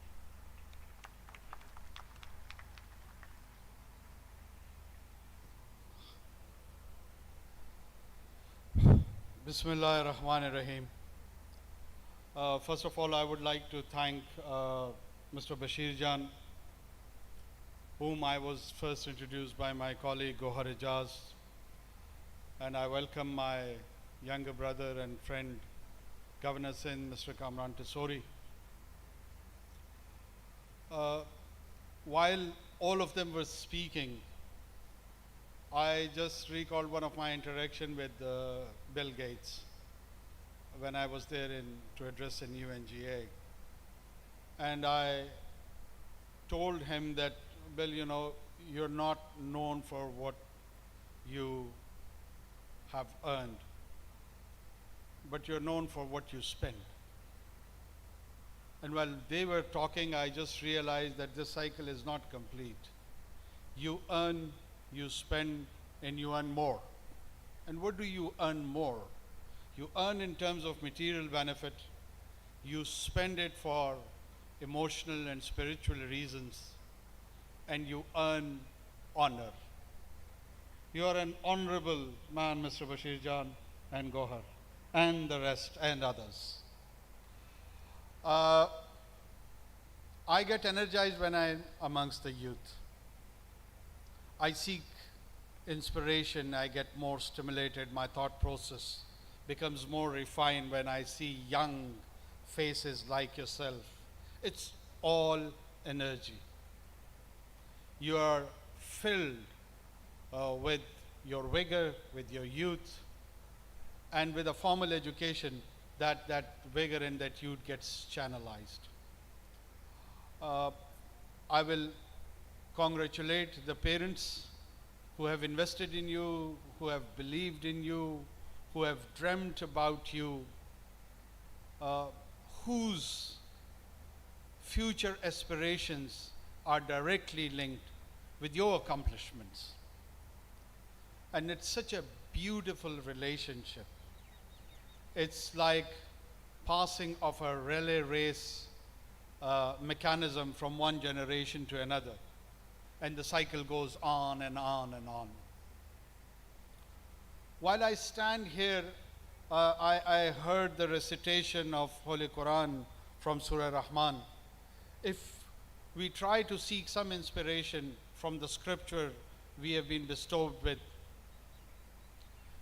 let me recall here the story of the creation of Adam in Surah Baqarah, when God narrates that I am about to create a new entity. The point of contention comes from the angels that why are you creating this new fuss for us, as we are already praising you and appreciating your lordship. In reply, God narrates and tells them that you do not know what I know of, and asks Adam to name these things. The secret lies in this ability that humans were endowed to have the concept building, the cognitive activity, the thought process. And that conceptualization, it had an ability to name it, to give it a noun, an adjective. And when I was linking the both surahs in terms of my own thought process, he introduces himself of one of his characteristics, which is all mercy, Rahman. And then he narrates or identifies his best of the best creation, the human. And amongst the human, one of its finest ability to speak. Allamahul Bayan. He's got the ability to speak. The creation of language was, or the development of language was one of the biggest and finest achievement of human race. And that primarily became a premise for the rest of the knowledge.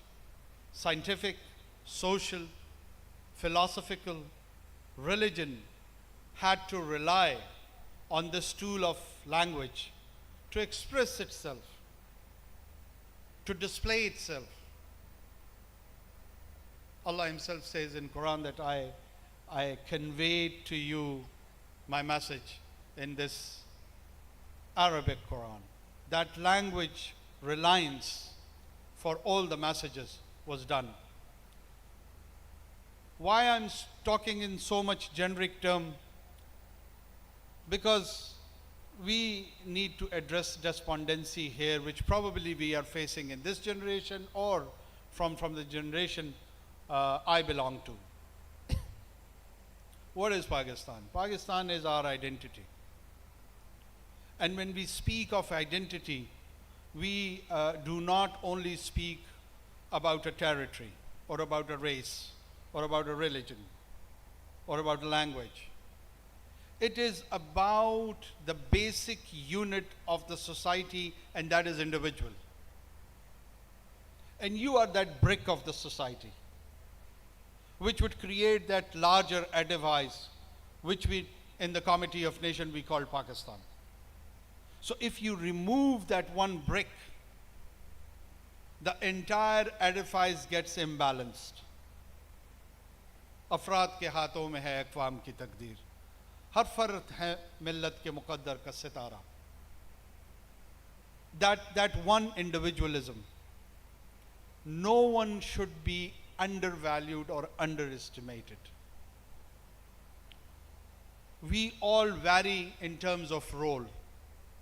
From this cameraman who's recording here, from the person who do the job of cleansing, up till the Prime Minister or President.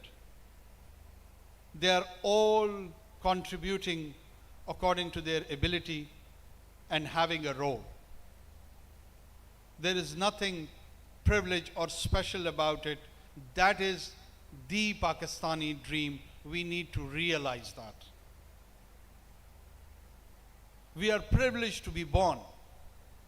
We are privileged to be born, and that privilege comes from divine right.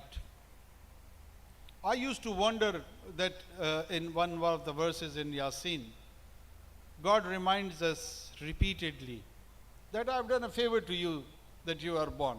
मैंने तुम पे एहसान किया. And I used to think that, wow, he is infinite. La intiha, la mahdud. You cannot limit him. You cannot put a number to his attributes. So why a small creation like myself, usually he reminds me that it's a favor. Yeah, ehsan maine tum pe kiya. While this question was a challenge in my mind, and I used to be quite inquisitive about it, I was watching a program on Discovery, and the embryonic structure of the human being, it was the whole story about it. And it was telling that around 8 or 80 million sperms, they contest. And out of that contest, one life comes. And I was like, wow. So I am that chosen one amongst that 80 million. So are all of you. So are all of 8 billion. So yes, it is a favor. Everyone is a chosen one. And that chosen one has a limited time and space. Get the best out of your time. Seek new inspiration. Don't be a follower. है तकलीद की रविश से तो बेहतर है खुदकुशी. Why? Because creativity is linked with life. Dead entity cannot create. You are here to be the co-partner with that divine, to be the creators, to be the innovators, to be the discoverers, to be the explorers. You're not mere followers. You learn to a certain stage to develop certain tools and then apply those tools to explore the universe. Bashir Jan Saab said a very important thing here. Dream. And dream big. Dream globally. Act locally. Dream universally. This whole universe is for you. Why they say that don't set yourself to a certain destiny? Because do remember that God is a creator himself. Once you acquire a certain goalpost, he changes a goalpost. He brings a new creation. And once you reach that goalpost, he alters and creates another one. So this is the divine game plan. Get ready for it. Play your own role. Play your own part. And that part is a most important one. I was so happy to hear the alumni of your institute. She gave you a very personal insights. and quite inspiring one. There are three areas. I will. But when I see them, I can't resist, and I have to talk more. Sorry. I'll take few minutes, 2 or more minutes.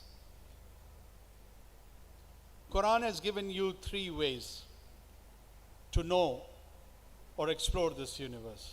The one is self, nafs. The other is cosmos.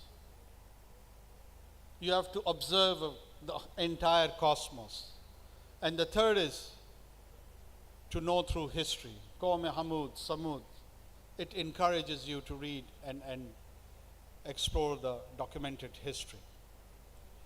That's where our Eastern poet or the philosopher Iqbal said, Gulzar-e hast bud na began awar dekh. Hast is a Persian word for present. Bud is a Persian word for past. So present and past. Gulzar-e hast bud na began awar dekh. Don't treat it indifferently. Your present and your past. Hai dekhne ki cheez ise baar baar dekh. Observe every event in your present and whatever has passed. So it will give you new vistas, new ideas, new approaches. And kholi hai zauke deed ne aankhein teri agar har reh guzar mein naqsh kafe paaye yaar dekh. If your inner insight is awakened, if you are enlightened, whatever happens in your life as you grow, the way you get your mentors, the way you have interactions, the way you be part of an institution, your career, your job, everything in your life, there would be a footprint, a divine footprint, which is again quite unique, like anybody's DNA. And you'll realize how that divine being is playing its role in each and every life. While I'll conclude here, because the lady on the right is getting impatient, and probably I'll get another chance to speak to the students in the next year. Till then, thank you so much. Allah Hafiz.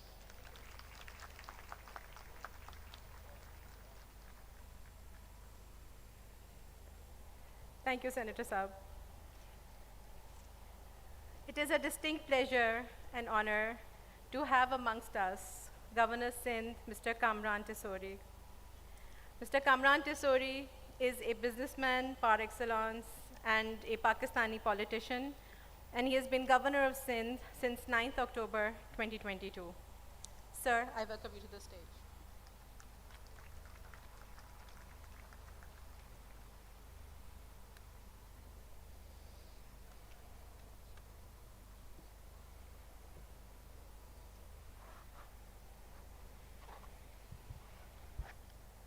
औज़ु बिल्लाहि मिनश शैतानिर रजीम बिस्मिल्लाहिर रहमानिर रहीम। ये governor house से लिखी हुई speech है 4 pages की। 2 में मेरी तारीफ़ें हैं और 2 में इस इंस्टीट्यूट की। ये पढ़ूं या कुछ दिल की बात कर लो? हैं? तो फिर वापस दे दिया जाए। चलो भाई ये पढ़ो।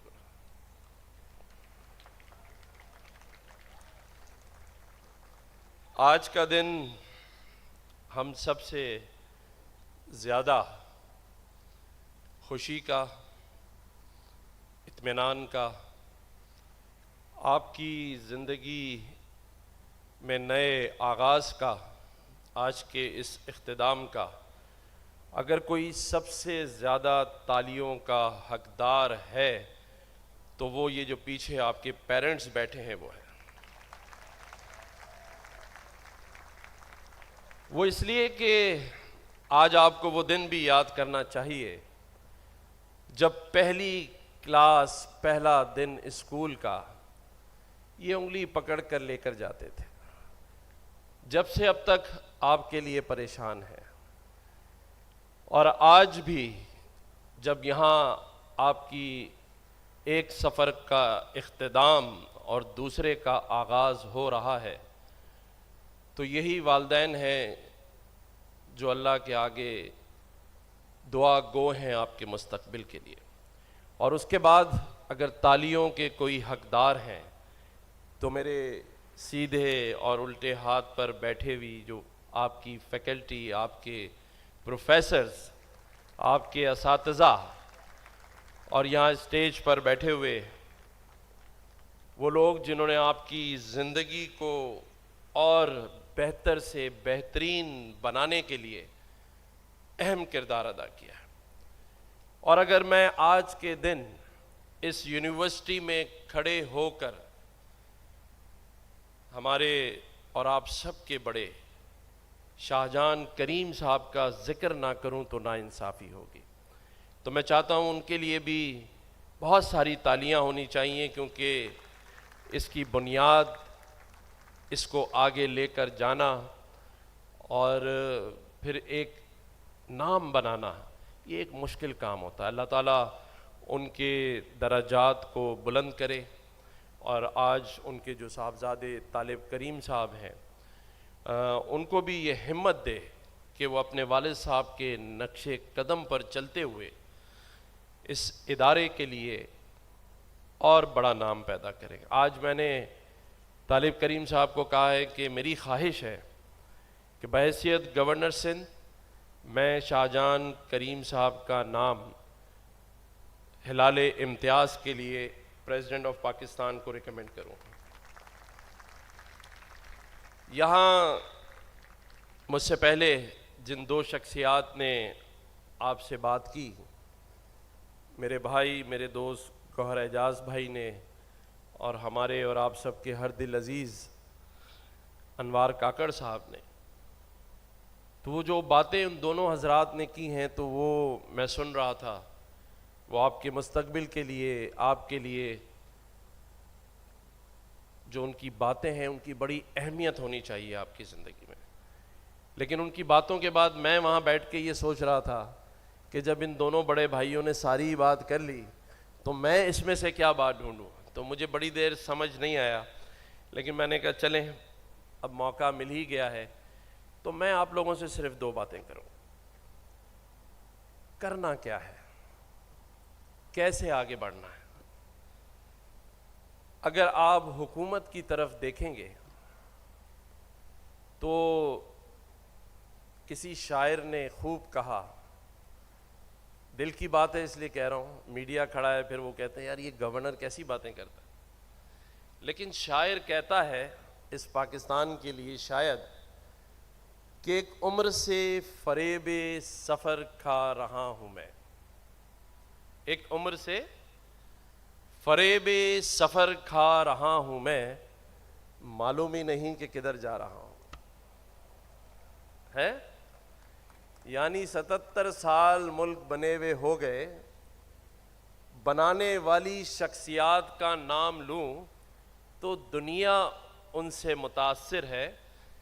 علامہ اقبال نے خواب دیکھا, تعبیر قائد اعظم محمد علی جناح نے کی, اور ایک وطن بنا کر غلامی سے آزادی دلا دی, اور اس آزادی کی آج یہ اہمیت ہے کہ 77 سال کے بعد دونوں ہاتھ پھیلائے کھڑے ہیں IMF کے سامنے اور ہم سے پوچھ رہے ہیں کہ ان سے اب نئی ڈیل کیسے بنائیں. ہے یا نہیں؟ کیا آپ میں سے کوئی ہاتھ کھڑا کر کے کہہ سکتا ہے کہ اس قرض کو جو پچھلے کئی سالوں سے لیا جا رہا ہے اس میں آپ نے کوئی 1 روپیہ لیا ہے؟ لیا ہے؟ آپ نے تو صرف ووٹ دیا ہے اور اس کے بدلے آپ کو IMF کا قرض دار بنا دیا ہے. ایک صاحب بڑے مشہور ہیں, پاکستان کا پرائیڈ رہے ہیں, لیکن میں تو بڑا حیران ہوں کہ وہ یہ دعوے کرتے تھے کہ مجھے ایک موقع دو تو میں 1 کروڑ نوکریاں دوں گا. کیا کسی کو 1 کروڑ نوکری میں سے ملی ہے؟ دل کی بات کرنی ہے، میں کسی سیاسی بات میں نہیں جاتا. کیا 50 لاکھ گھر کسی کو ملے؟ کیا گورنر ہاؤس میں یونیورسٹی قائم ہوئی؟ چلے ہو سکتا ہے ان کو موقع نہ ملا ہو، لیکن میں نے ان کے دعووں کو، کیونکہ وہ انہوں نے وعدے آپ سے کیے تھے، یقین جانے میں نے اس کو پورا کرنے کی پوری کوشش کی. اور آج گورنر ہاؤس سندھ میں 50,000 بچے آئی ٹی کے ایڈوانس کورسز کر رہے ہیں. 50,000. اور اس میں میری بہنیں، میری بیٹیاں، آپ یقین کریں کوئی $1,200 کما رہی ہے مہینے کے فری لانسنگ سے، کوئی 1,400، کوئی $1,800. اور میرے بھائی بھی کم نہیں ہیں، کوئی 800 اور کوئی $1,200 کما رہے. اور آج گورنر ہاؤس کے دروازے اس شہر اور اس صوبے کی عوام کے لیے 24 گھنٹے کھلے. یہ میں اپنی تعریف نہیں کر رہا، کیونکہ یہ میرا فرض تھا کہ میں آنے کے بعد ایسے ایوان کے دروازے آپ لوگوں کے لیے کھول دوں جہاں آپ اسے آ کر دیکھیں، جہاں فاؤنڈر آف پاکستان قائد اعظم محمد علی جناح کا آفس موجود ہے. یہ جو بڑے بڑے ایوان ہیں یہ بیسیکلی آپ کے لیے. اور ایک میری بات اور یاد رکھیے، جب تک آپ میں سے لیڈرشپ نہیں نکلے گی، آپ میں سے کوئی کھڑا ہو کر گورنر، سی ایم اور پرائم منسٹر نہیں بنے گا، ہم ایسے ہی آپ سے جھوٹے وعدے کرتے رہیں گے. آپ میں سے چاہیے لیڈرشپ. آپ نے آگے بڑھنا ہے. آپ نے صرف سوشل میڈیا کا ہینڈلر نہیں بننا ہے. آپ نے استعمال نہیں ہونا. آپ نے میری باتیں سن کر میرے لیے تالیاں نہیں بجانی. آپ میں سے لیڈرشپ جب تک کھڑی نہیں ہوگی، اپنے حق کے لیے آگے نہیں بڑھے گی، ایسے ہی سب چلتا رہے گا جیسے چل رہا ہے. ایسا نہیں ہے کہ آپ میں ٹیلنٹ کی کمی ہے.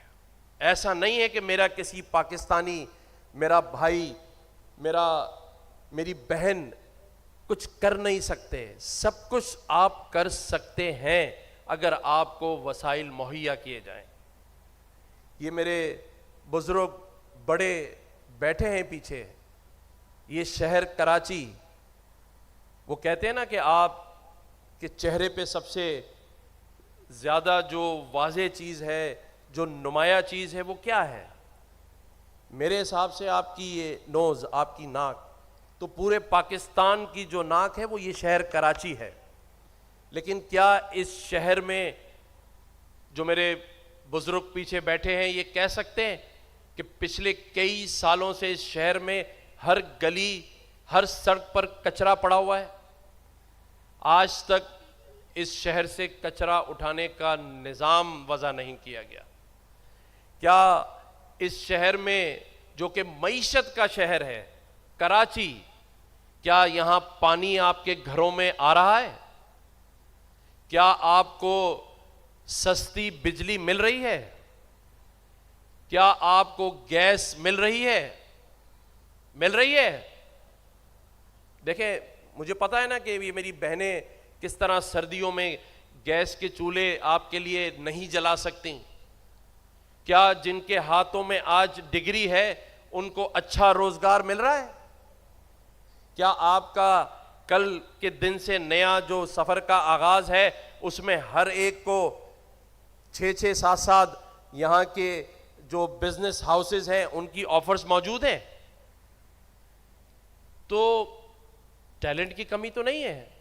تو جو یہ ڈگریاں ہاتھ میں لی ہیں وہ کہاں استعمال ہوں گی؟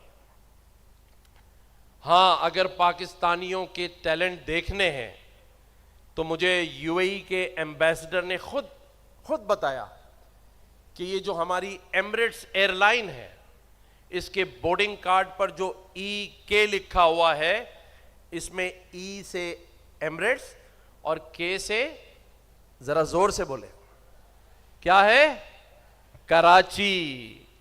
پہلا جہاز ہم نے دیا، پہلا انجینئر، پہلا پائلٹ ان کو چلانا اور اڑانا سکھایا اور وہ پہلی پرواز لے کے کراچی ہی پہنچے. آج وہ $4 بلین سال کا پروفٹ کر رہے ہیں اور ہم $4 بلین روپے کیا کر رہے ہیں؟ اس کو بیچنا چاہتے ہیں, خریدار بھی کوئی نہیں. تو بنانے والا پاکستانی اور اپنے ملک میں ایئر لائن کا کیا اثر کیا؟ کون سوال پوچھے گا؟ آپ پوچھیں گے. آپ پوچھ نہیں رہے. پوچھ رہے ہیں؟ چلو مل کے پوچھتے ہیں. دوسری بات, سعودی عرب کے ایمبیسڈر نے مجھے بتایا کہ 15 سال تک سعودی عربیہ کا state bank of Saudi Arabia کا گورنر 15 سال تک پاکستانی تھا, جس نے پورے سعودی عرب کا فائنینشل سسٹم نظام بنایا. کون تھا؟ پاکستانی تھا. آج یو ایس میں کسی سے پوچھیں کہ ٹاپ ڈاکٹرز کون ہیں, 1 2 3 جواب آئے گا پاکستانی ہے. تو یہ جو اتنے زبردست پاکستانی پاکستان سے باہر موجود ہیں, تو میرے ان بہن بھائیوں دوستوں میں کیا کمی ہے؟ یہ میری جو بہنیں بیٹھی ہیں نا, اور آج جو میری یہ مائیں پیچھے بیٹھی ہیں, میں ان سے ایک درخواست کروں گا. یہ جو گولڈ میڈل لیتی ہیں نا میری بہنیں, ایوارڈز لیتی ہیں, خدا را جب یہ آپ کے گھر میں بہو بن کر آئیں نا, تو ان کو بیٹی سمجھیں. ان کے یہ گولڈ میڈلز دیواروں اور شوکیس میں نہیں ہونے چاہیے. تو یہ مائیں ان بچیوں کو بھی بہو کے بجائے بیٹیاں بنائیں. یہ آج کے دن عہد کریں. جب تک میری یہ بہنیں بیٹیاں اس نظام کا حصہ نہیں بنیں گی, یہ ملک ترقی نہیں کر سکتا. ہمیں سب کو ایک دوسرے کا مسیحا بننا ہے. ہمیں ایک دوسرے کو ہاتھ تھام کر آگے لے کر جانا ہے. میرا یہ ماننا ہے کہ ہم سب کچھ بن گئے, اچھا ڈاکٹر, اچھا انجینئر, اچھا سیاستدان, اگر نہیں بنے ہیں تو اچھا پاکستانی نہیں بنے. آج معاشی بحران بھی ہے, معاشرتی بحران بھی ہے, ایک دوسرے سے نفسا نفسی ہے, قومیتوں میں بٹ چکے ہیں. کوئی سندھی, کوئی پنجابی, کوئی بلوچی, پاکستانی کہاں ہے؟ ہم قومیتوں میں بٹے, ہم فرقوں میں بٹ گئے. کوئی شیعہ ہے, کوئی سنی ہے, مجھے پاکستانی کوئی نظر نہیں آتا. اور اب تو یہ حال ہے کہ ہم سیاسی جماعتوں میں بٹ گئے. ہم ایک دوسرے کو سیاسی نظر سے دیکھ رہے ہیں. خدا را یہ نہ دیکھیں کہ بات کہنے والا کون ہے, بات کر کون رہا ہے, یہ نہ دیکھیں. مجھ سے اختلاف ہو سکتا ہے, لیکن کوئی اگر اچھی بات کر رہا ہے, بات کو سمجھیں, بات کو سنیں.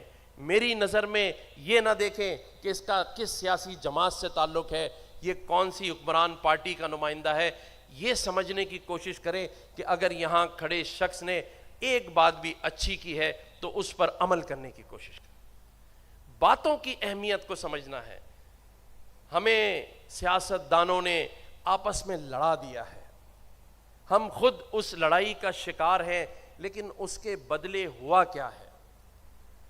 بشیر جان محمد بھائی بیٹھے ہیں, جہانگیر صدیقی بھائی بیٹھے ہیں, یہ بتائیں گے آج معاشی طور پہ پاکستان تو جہاں کھڑا ہے وہ ہم سب کے سامنے ہے. معاشرتی طور پہ کہاں کھڑا ہے کہ آج جس ملک کی ایئر لائن ہم نے بنائی تھی UAE, اس میں ویزا نہیں مل رہا ہے پاکستانیوں کو. UAE کا ویزا نہیں مل رہا ہے. آج جائیں آپ US ویزا کی اپلیکیشن فائل کریں, 1 سال کے بعد کا ٹائم مل رہا ہے. یہ عزت ہے پاکستانیوں کی. یہ ایسا ہی ہے کہ میں بشیر جان محمد بھائی سے کہوں کہ مجھے کھانا کھلائیں, بولے اگلے سال کی ڈیٹ دے دو بھائی, تو اس سے مطلب کیا میں سمجھوں گا کہ بھائی کھانا کھلانا ہی نہیں ہے. تو ہمیں یہ سمجھنے کی ضرورت ہے کہ ہم جس لڑائی میں شامل ہو چکے ہیں وہ لڑائی میرے اس وطن کو کمزور کر رہی ہے. ہمیں بیرونی طاقتوں نے کسی اور طرف لگا دیا ہے. ہمیں اپنے ہی ملک میں اپنے ہی لوگوں کا دشمن بنا دیا ہے. نہیں کرنی چاہیے کسی سیاسی جماعت کے لیڈر کے خلاف بات، میں مانتا ہوں، لیکن ہمیں ان اداروں کے لیے بھی بات نہیں کرنی چاہیے جو ہمارے ملک کی سرحدوں کی حفاظت کرتے ہیں. میں جب اس ماں سے ملتا ہوں جس نے اپنے میاں کو، اپنے ہسبینڈ کو اس سرحدوں کی حفاظت کرتے ہوئے شہید کروایا، وہیں اپنے بیٹے کو اسی یونٹ میں بھرتی کروا کے اسے بھی شہید کروایا، وہ ماں بھی اسی ملک میں رہتی ہے. ہمیں اس کی بھی قدر کرنی ہے. اگر اس ملک کے وسائل موجود ہیں اور وہ آپ کے استعمال میں نہیں آ رہے، تو آج اگر میرے ملک کا ایک سپہ سالار جو حافظ بھی ہے، سید بھی ہے، حافظ عاصم منیر صاحب یہ کہتا ہے کہ میں SIFC بنا کر اس ملک میں ون ونڈو آپریشن لا کر اس ملک کے جتنے وسائل ہیں اسے آپ کے لیے سامنے رکھتا ہوں، اپنے ہمسایہ ملکوں کو بلا کر پاکستان میں انویسٹمنٹ کراتا ہوں، تو مجھے اس پہ اعتبار کرنا ہے، کیونکہ اس سے پہلے تو اس ملک میں کسی نے SIFC نہیں بنائی.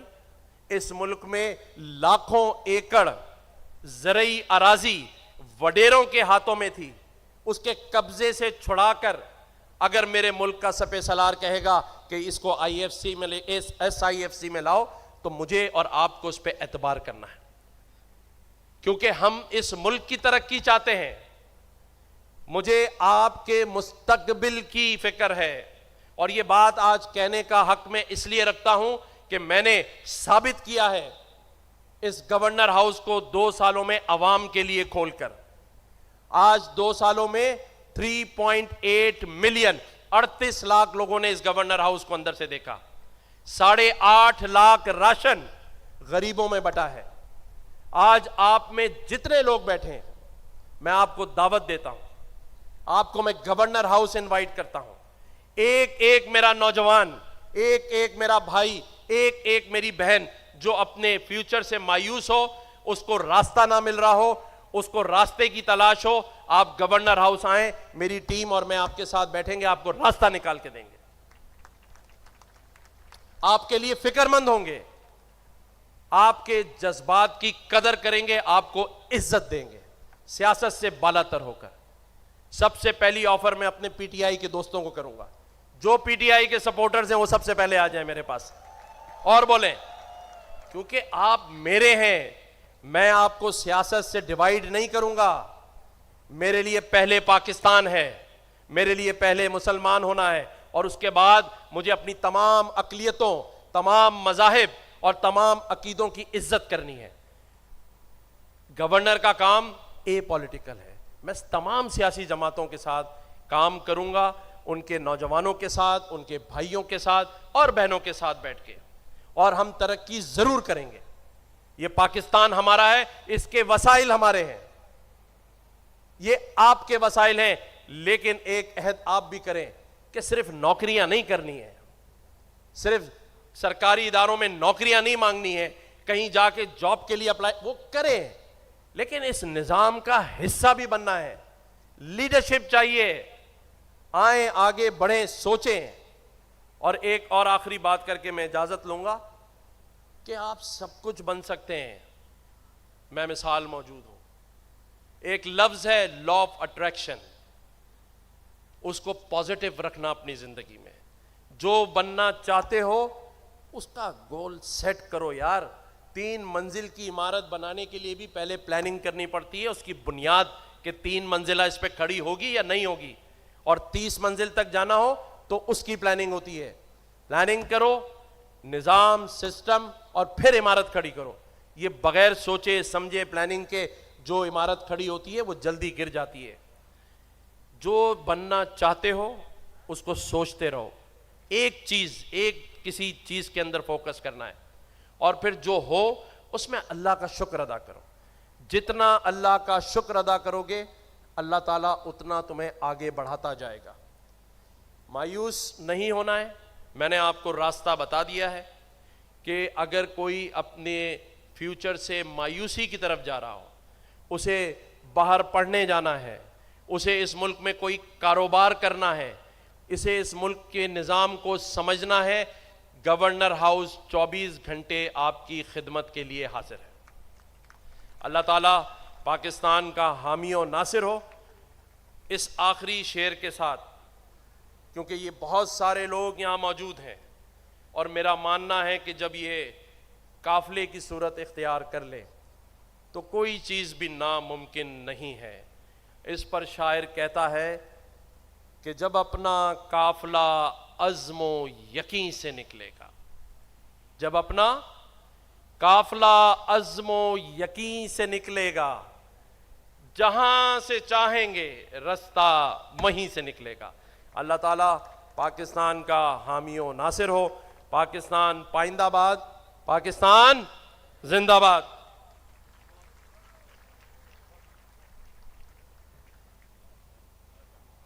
Thank you, sir. Taking advantage of Governor Saab's presence at the stage right now, I'd like to invite Dr. Shagufta Ghori, Head of Management and HR, to announce some gold medal recipients.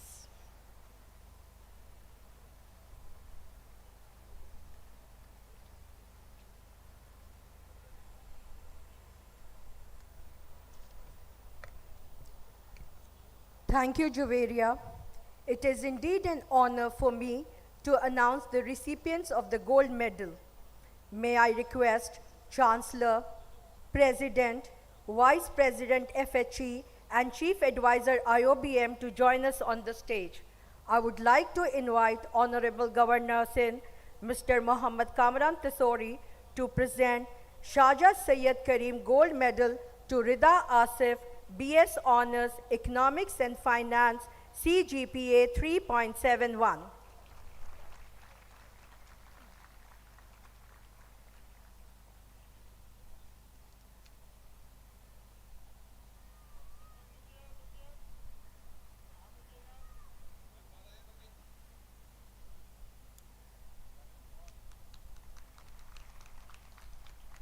Sir, I would request you to present Imam Ali Qazi Memorial Gold Medal to Aiza Ahmed, BS Mathematics and Economics, CGPA 3.77.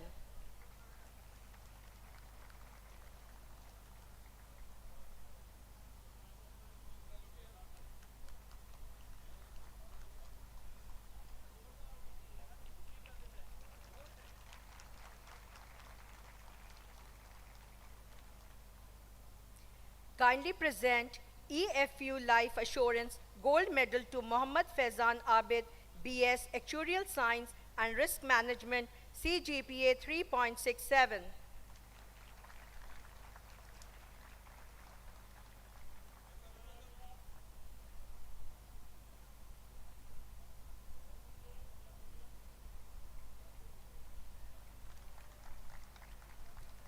Next is Yamina Nasir, BS Honours Accounting and Finance, CGPA 3.80. She is the recipient of EFU Life Assurance Gold Medal.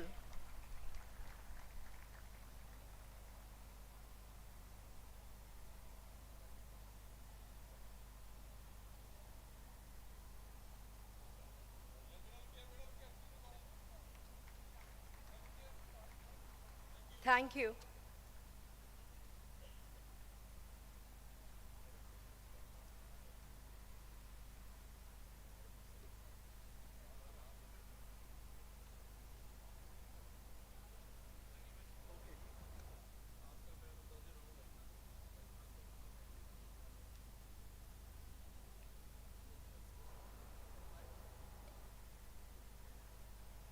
We're taking a little pause as our distinguished guest of honor and governor leave the stage.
Please put your hands together as the governor receives a bouquet from our president, IoBM. Oh, it is from the governor to President IoBM.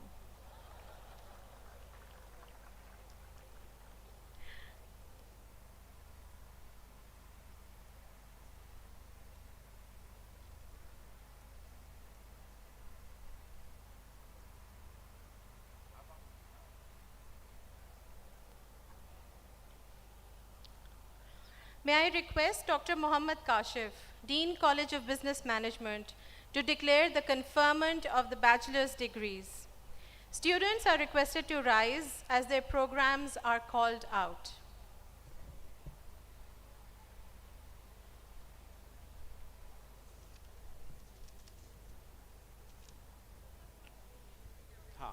You just wait.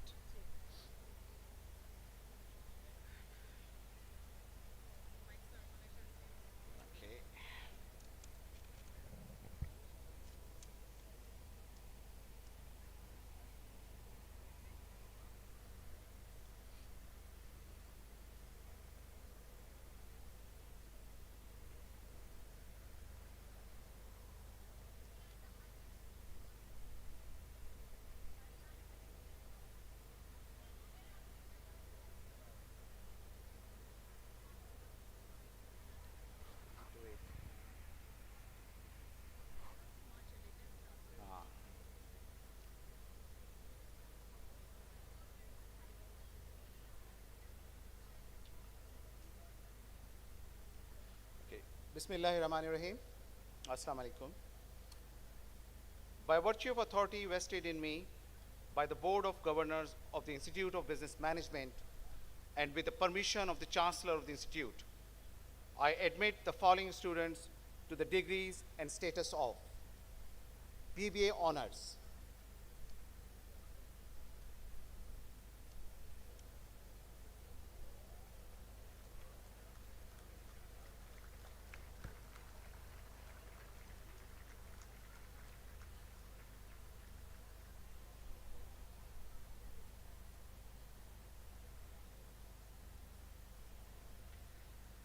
PE Electrical Electronics,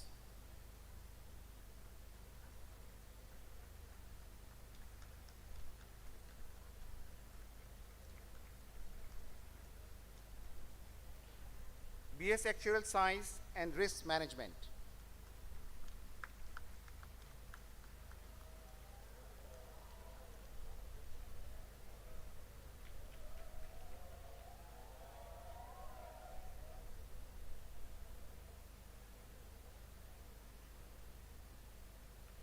BS Computer Science,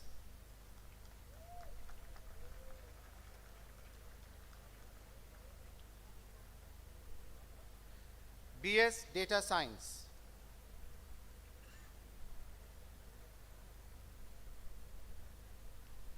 BS Economics, Law and International Relations,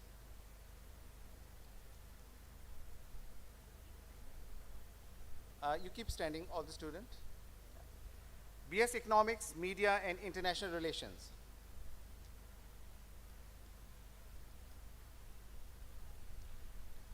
BS Education,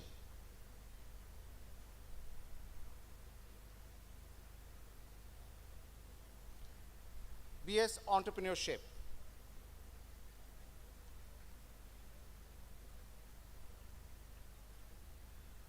BS Honors, Accountancy, Management and Law,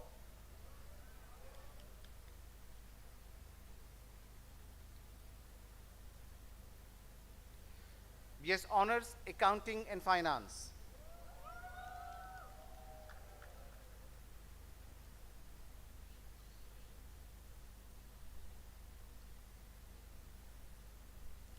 BS Honors, Economics and Finance,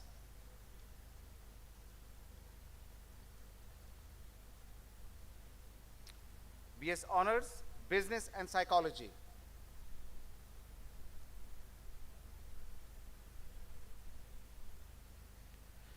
BS Honors, Media Studies,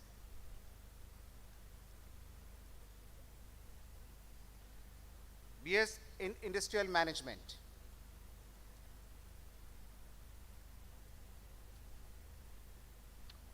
BS Logistic and Supply Chain Management,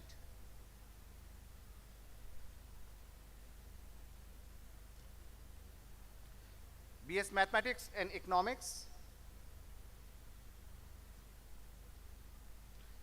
BS Social Entrepreneurship and Leadership,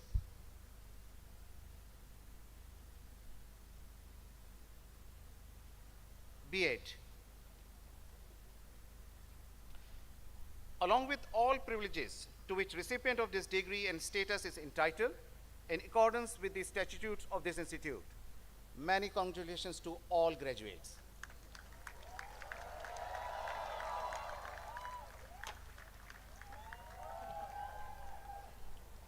Congratulations, students of the undergraduate programs. Please take your seats.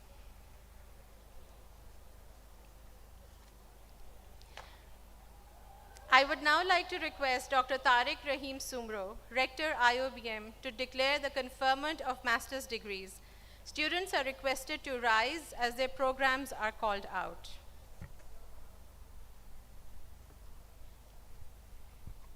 Assalamu alaikum. By virtue of the authority vested in me by the Board of Governors of the Institute of Business Management and with the permission of the Chancellor of the Institute, I admit the following students to the degrees and status of MBA Regular,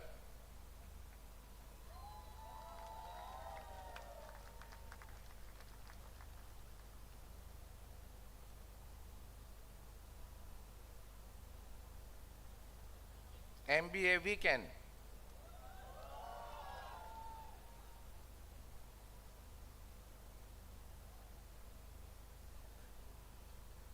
MBA Evening,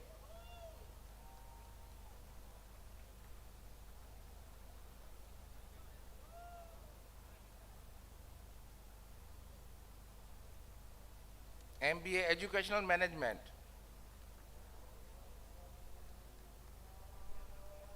MBA Entrepreneurship and SME Banking and Finance,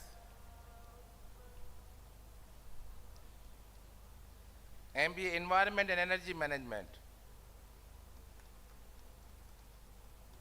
MBA Finance and Risk Management, MBA Health and Hospital Management,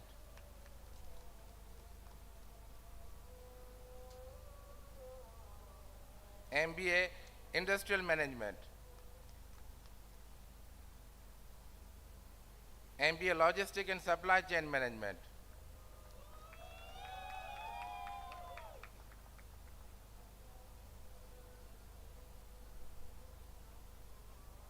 MBA Media Management and Marketing,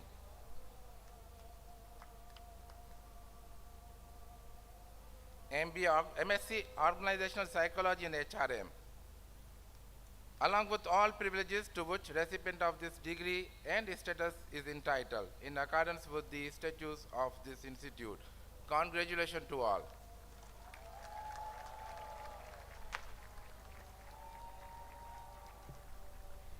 Thank you, Dr. Saab. Congratulations to the master students. Please take your seats.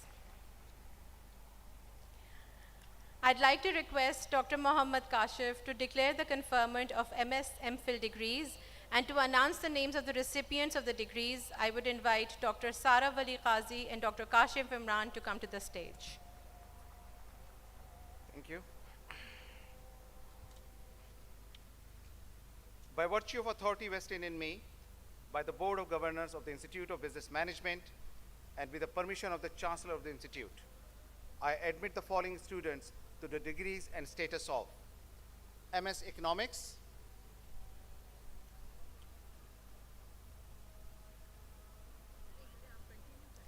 MS Engineering Management,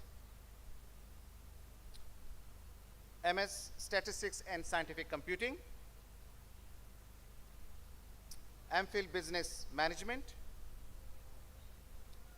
MPhil Education,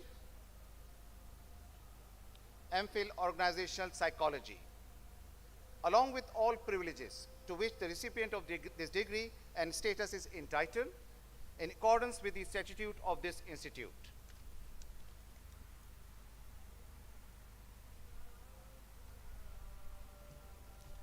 Thank you, Dr. Kashif.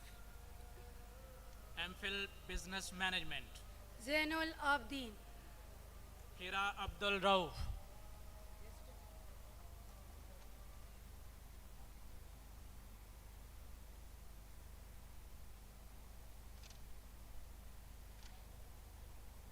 Ambreen Jahan. Mukhtar Ahmed.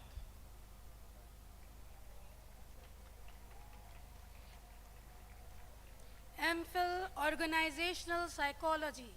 Asma Zakaria. Umme Farwa.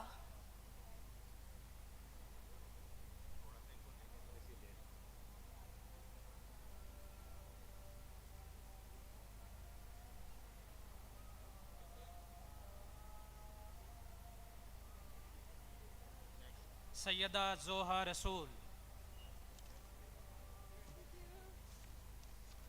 MS Economics. Fatima Ali Ahmed Junejo. MS Engineering Management. Sheikh Muhammad Saim. Ali Asgar.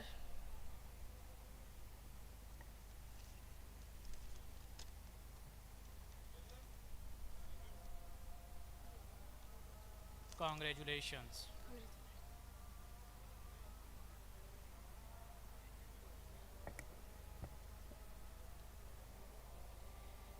Dr. Tariq Rahim Sumro, may I request you now to declare the conferment of the PhD degrees and to announce the names of the recipients of the degrees. I would invite Dr. Muhammad Abbas, Dean CCSIS, and Dr. Nadia Ayub, Dean CESD, to come to the stage.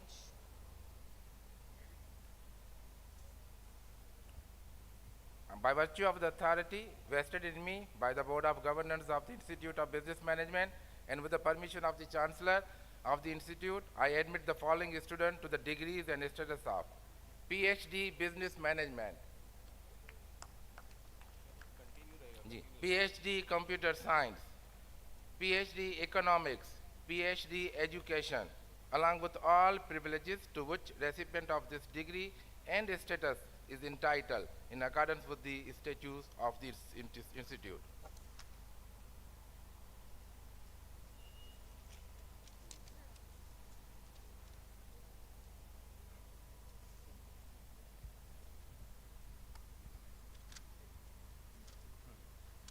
PhD Computer Science, Uruj Yusuf Khan. Uruj Yusuf Khan is serving as a senior lecturer in the Department of Computer Science at IoBM. Her PhD thesis was focused on a federated learning-based resource management framework and fog computing for zero-touch networks. She was supervised by Dr. Tariq Rahim Sumro.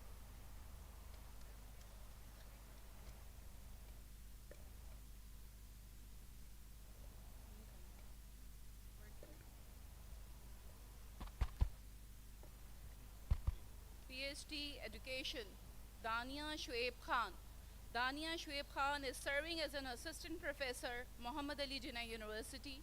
Her PhD thesis was focused on community networking for children with autism spectrum disorder, promoting inclusive education for lower socioeconomic segments.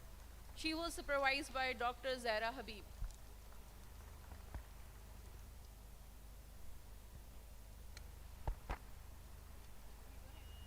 Asma Rahman, PhD Business Management. Asma Rahman is serving as a senior lecturer in the marketing department at IoBM.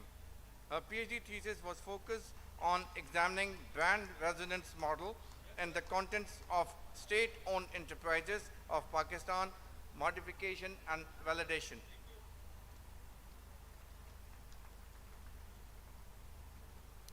PhD Education, Diana Loisa Ambrose. Diana Ambrose is serving as a senior lecturer in the education department at IoBM.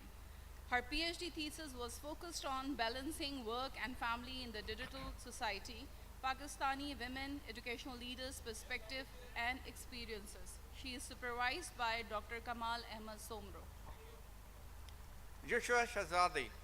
Joshua Shahzadi is serving as a senior lecturer at Accra University.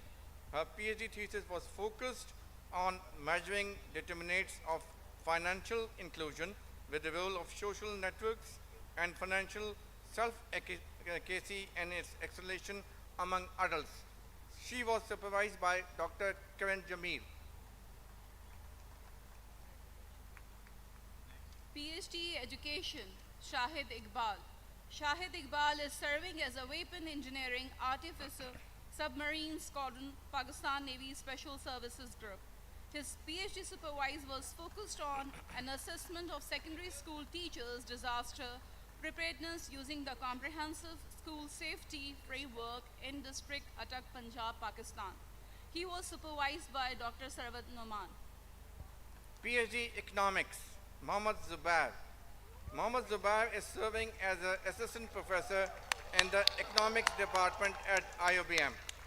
His PhD thesis was focused on socio-economic inequality of catastrophic health expenditure, a decomposition analysis, and pre- and post-18 amendment scenario in Pakistan.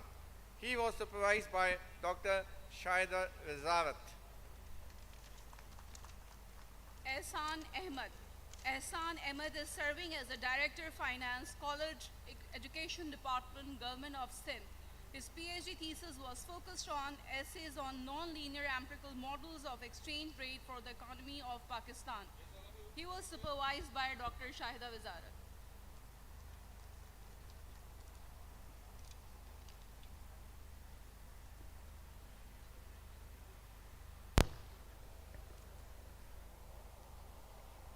Congratulations to all the PhD and MPhil degree recipients. We shall now be presenting the certificates of merit to our meritorious students.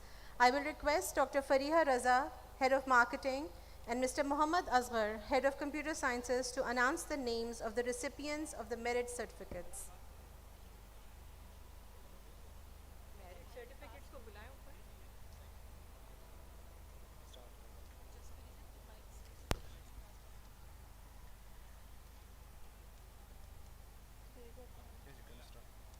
Should I start?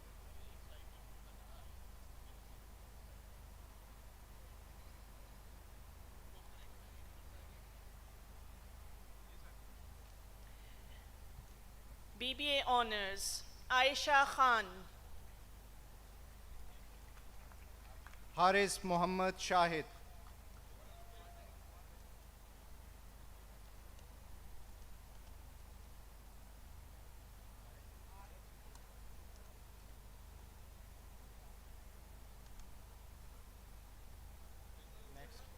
Fizza Imtiaz Hassan.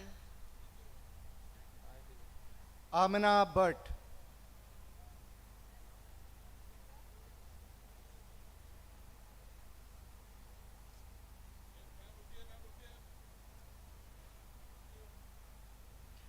Maria Nisar. Zainab Muhammad Javed.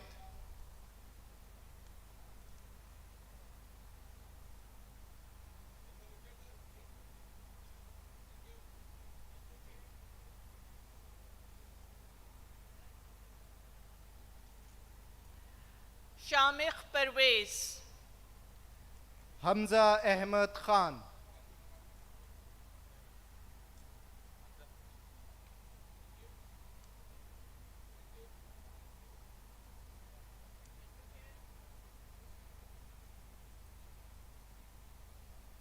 Haya Khan. Muhammad Hamza Barohi.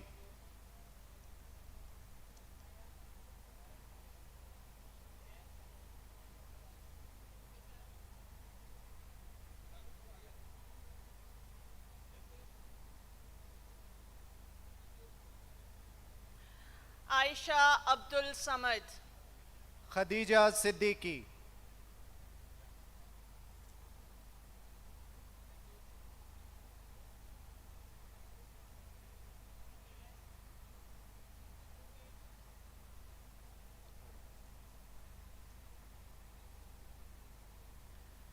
Ayman Adnan. Unzila Sheikh.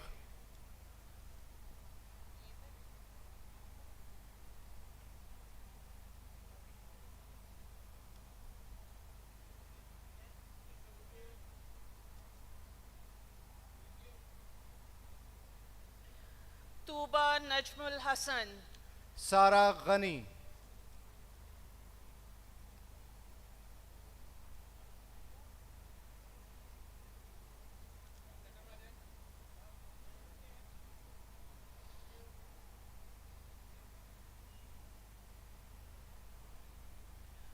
Umme Abiha Amir, Saad Iftikhar,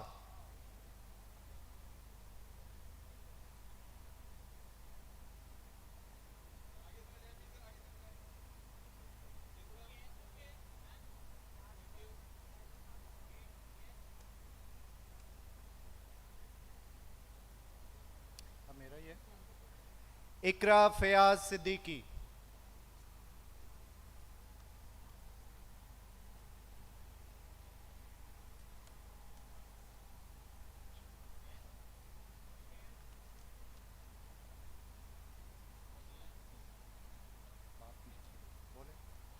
BS Honors Accountancy, Management and Law, Ariba Muhammad Javed, Minahil Fakhir,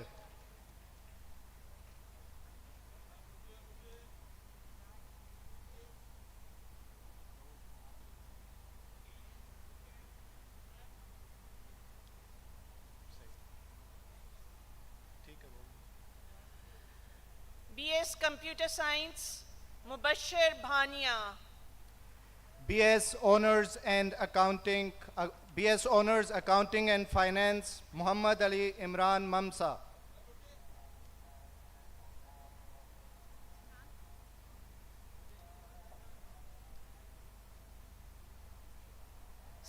Syed Muhammad Saud Taqir, Dania Nadir Merchant,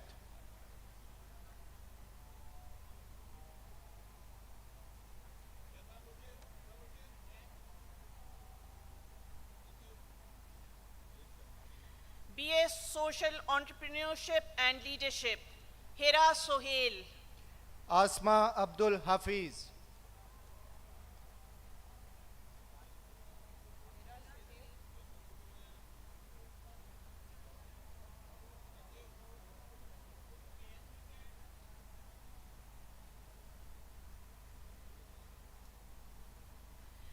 BS Honors Business and Psychology, Manal Tariq, Aisha Tariq Khan,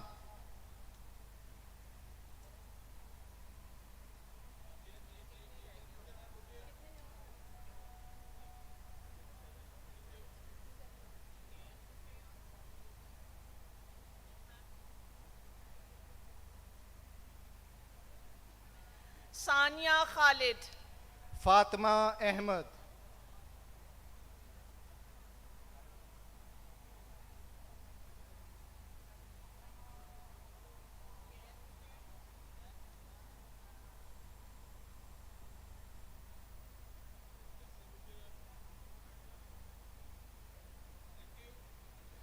Aqsa Muhammad Shahid, Rihab Khalid Khan,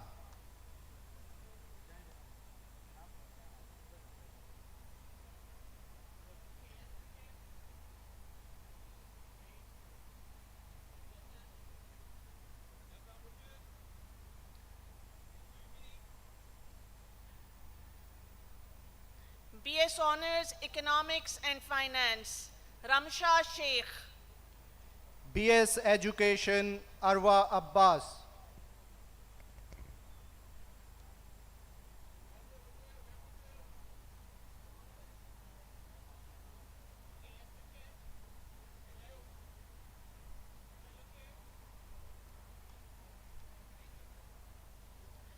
B.Ed, Iman Sadiq, Hira Ahmed,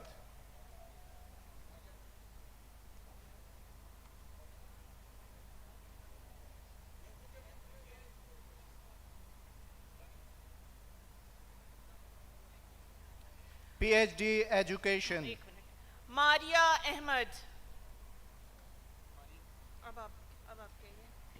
PhD Education, Diana Luisa Ambrose,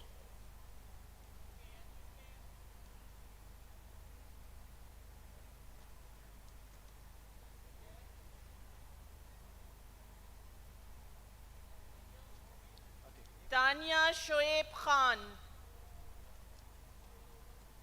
Congratulations to all.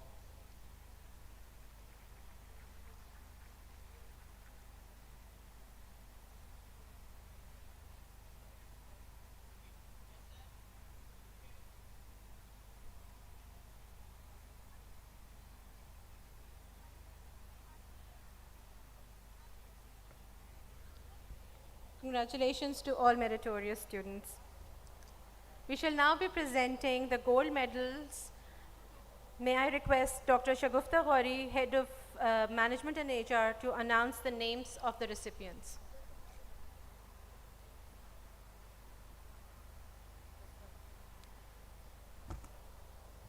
Thank you, Joveria.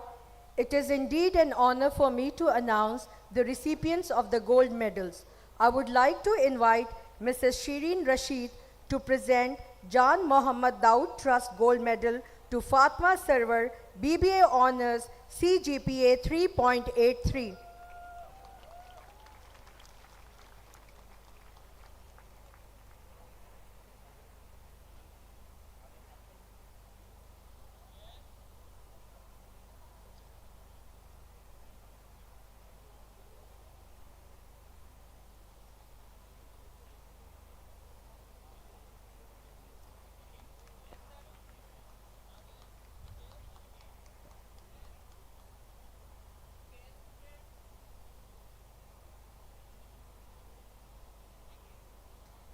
May I invite Mr. Khalid Zaman to present Mizan Gold Medal to Mohammad Mohib Zafar, BBA Honours, CGPA 3.79.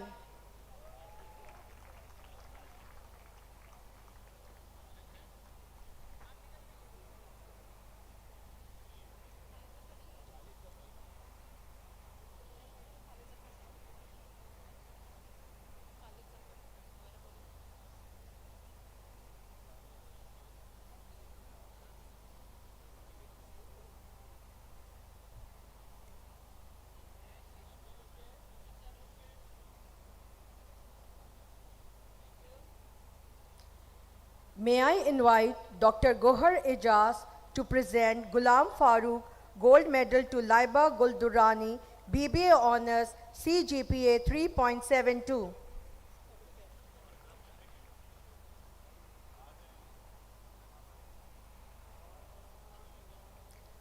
I would invite Ms. Amina Syed to present Ghulam Farooq Gold Medal to Laiba Guldurani, BBA Honours, CGPA 3.72.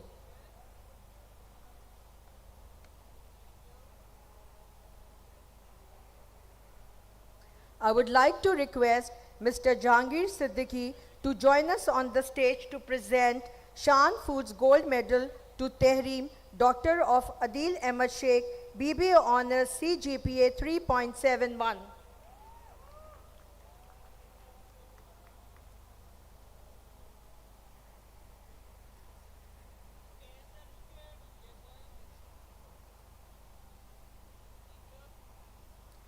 I would request Mr. Sami Wahid to present Mondelez Pakistan Gold Medal to Maha Jeta, BBA Honours, CGPA 3.71.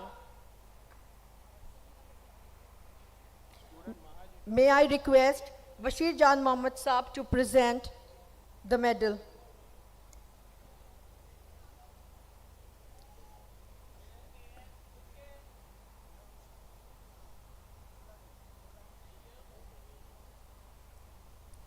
May I request Engineer Jazeb Khan to present Faizan Steel Gold Medal to Sandesh Kumar, BS Accountancy, Management and Law, CGPA 3.70.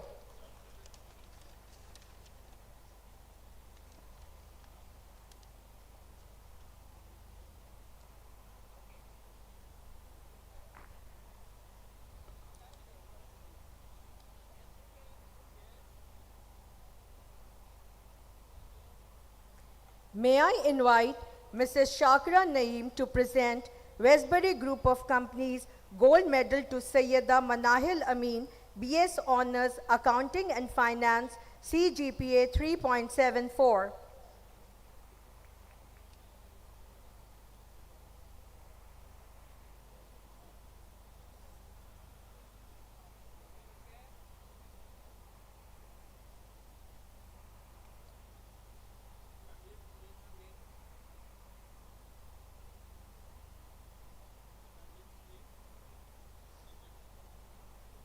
May I request Ms. Amina Syed to present Dr. Emir Saeed Karim Gold Medal to Madhya Zera Misri, BS Data Science, CGPA 3.80.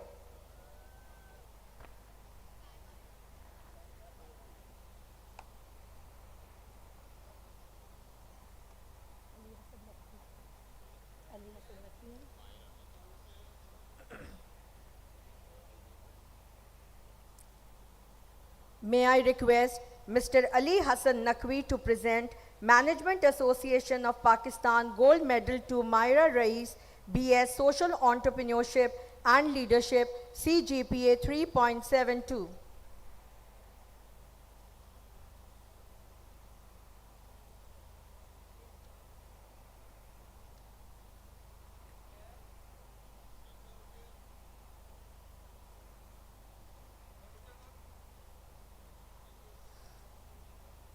May I invite Mr. Azhar Syed to present MPhil Pakistan Gold Medal to Zulekha Adnan, BS Industrial Management, CGPA 3.74.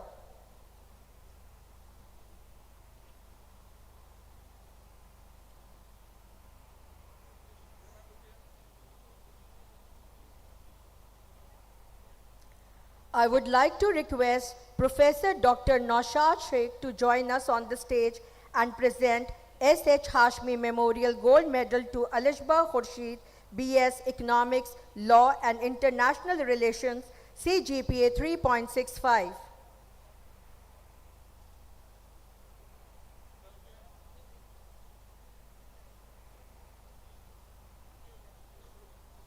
I would like to invite Mr. Wasif Khan to present Devago Gold Medal to Laiba Adnan, BS Honours, Business and Psychology, CGPA 3.75.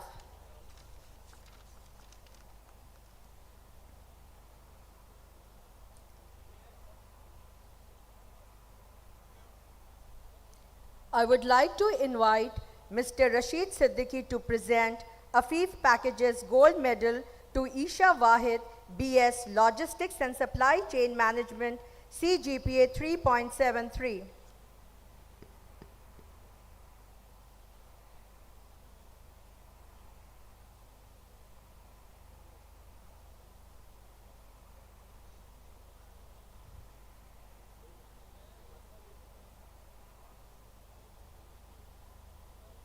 May I invite Mr. Farhan Isa to present Dr. Isa's Laboratory Gold Medal to Alifia Tinwala, BS Education, CGPA 3.68.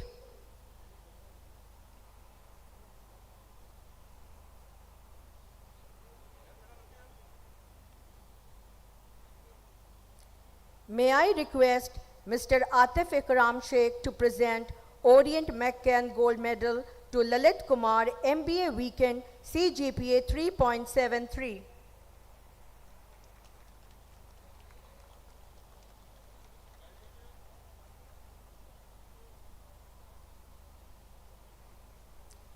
May I request Mr. Mohammad Sharif to present Jubilee Journal Insurance Gold Medal to Yasin Raza Haider, MBA, Logistics and Supply Chain Management, CGPA 3.69.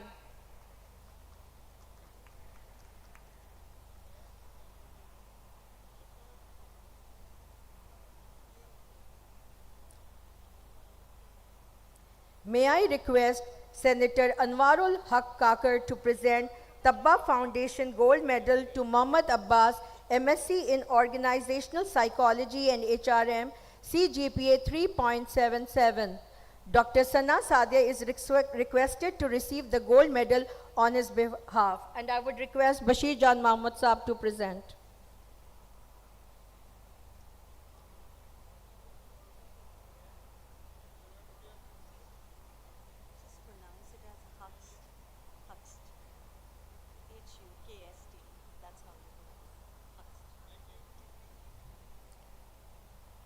May I invite Ms. Maha Khan to present Huxt Pakistan Limited Gold Medal to Arsalan Ilyas, MBA Industrial Management, CGPA 3.69. Dr. Shahid Amjad is requested to receive it on his behalf.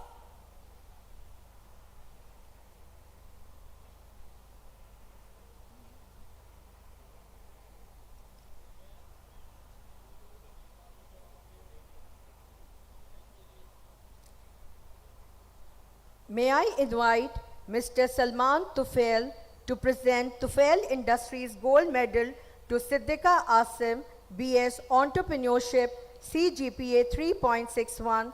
Dr. Mariam Mateen is requested to receive it on her behalf.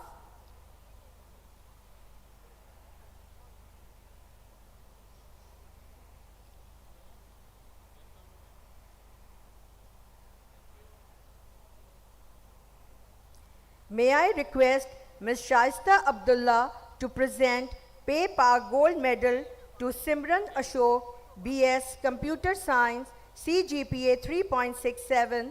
Mohammad Asghar Khan is requested to receive the gold medal on her behalf.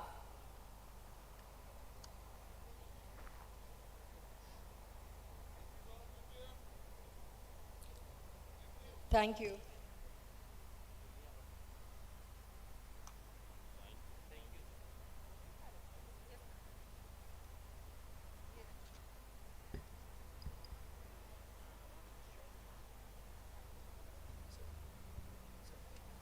Bismillahirrahmanirrahim. I declare the 27th convocation of Institute Business Management closed. Thank you very much. Congratulations.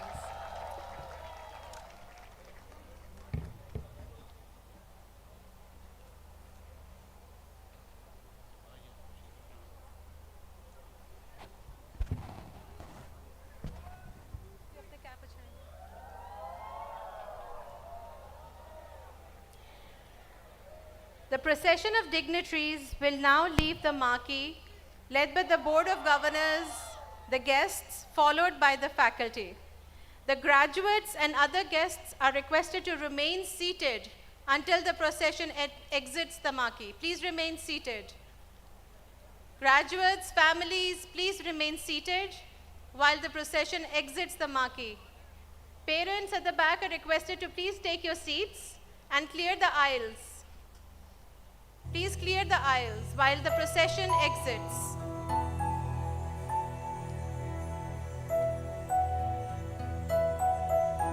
Parents, graduates, please take your seats. Please remain seated.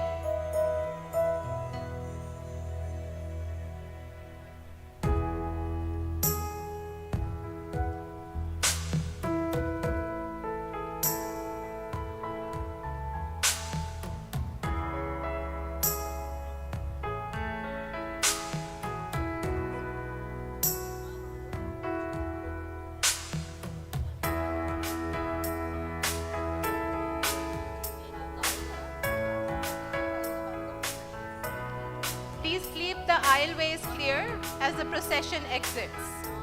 Graduates, please remain seated. You will be receiving your degrees. Please remain seated. Don't exit your seats. Please remain seated as assigned. Just a few moments more. Please remain seated.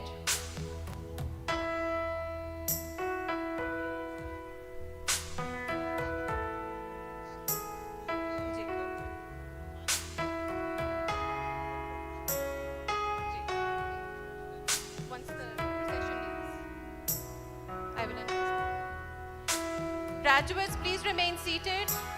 Please wait for the procession to exit the marquee.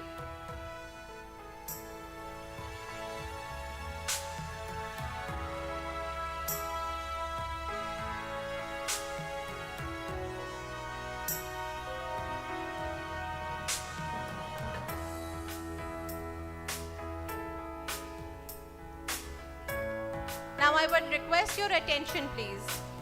Parents of BS Accounting and Finance, BS Economics and Finance, MBA, MPhil and higher, please join for lunch at the back of the stage, right here. BS Accounting and Finance, BS Eco and Finance, and MBA, MPhil onwards, behind the stage, lunch area and lunch is served. Families and graduates of all other bachelor's programs, please proceed for lunch in front of the SSK building. BS Accounting and Finance, BS Economics and Finance, MBA and higher, please join for lunch behind the stage. All other undergraduate programs, please join for lunch in front of the SSK building. Those who wish to take pictures on the stage with our senior management, please come back to this area after lunch at 2:30 p.m. Management will be available for 1 hour. You can come back and take pictures with your degrees, with the senior management and with your parents as well. So if you wish to do that, please come back here at 2:30 p.m. Once again,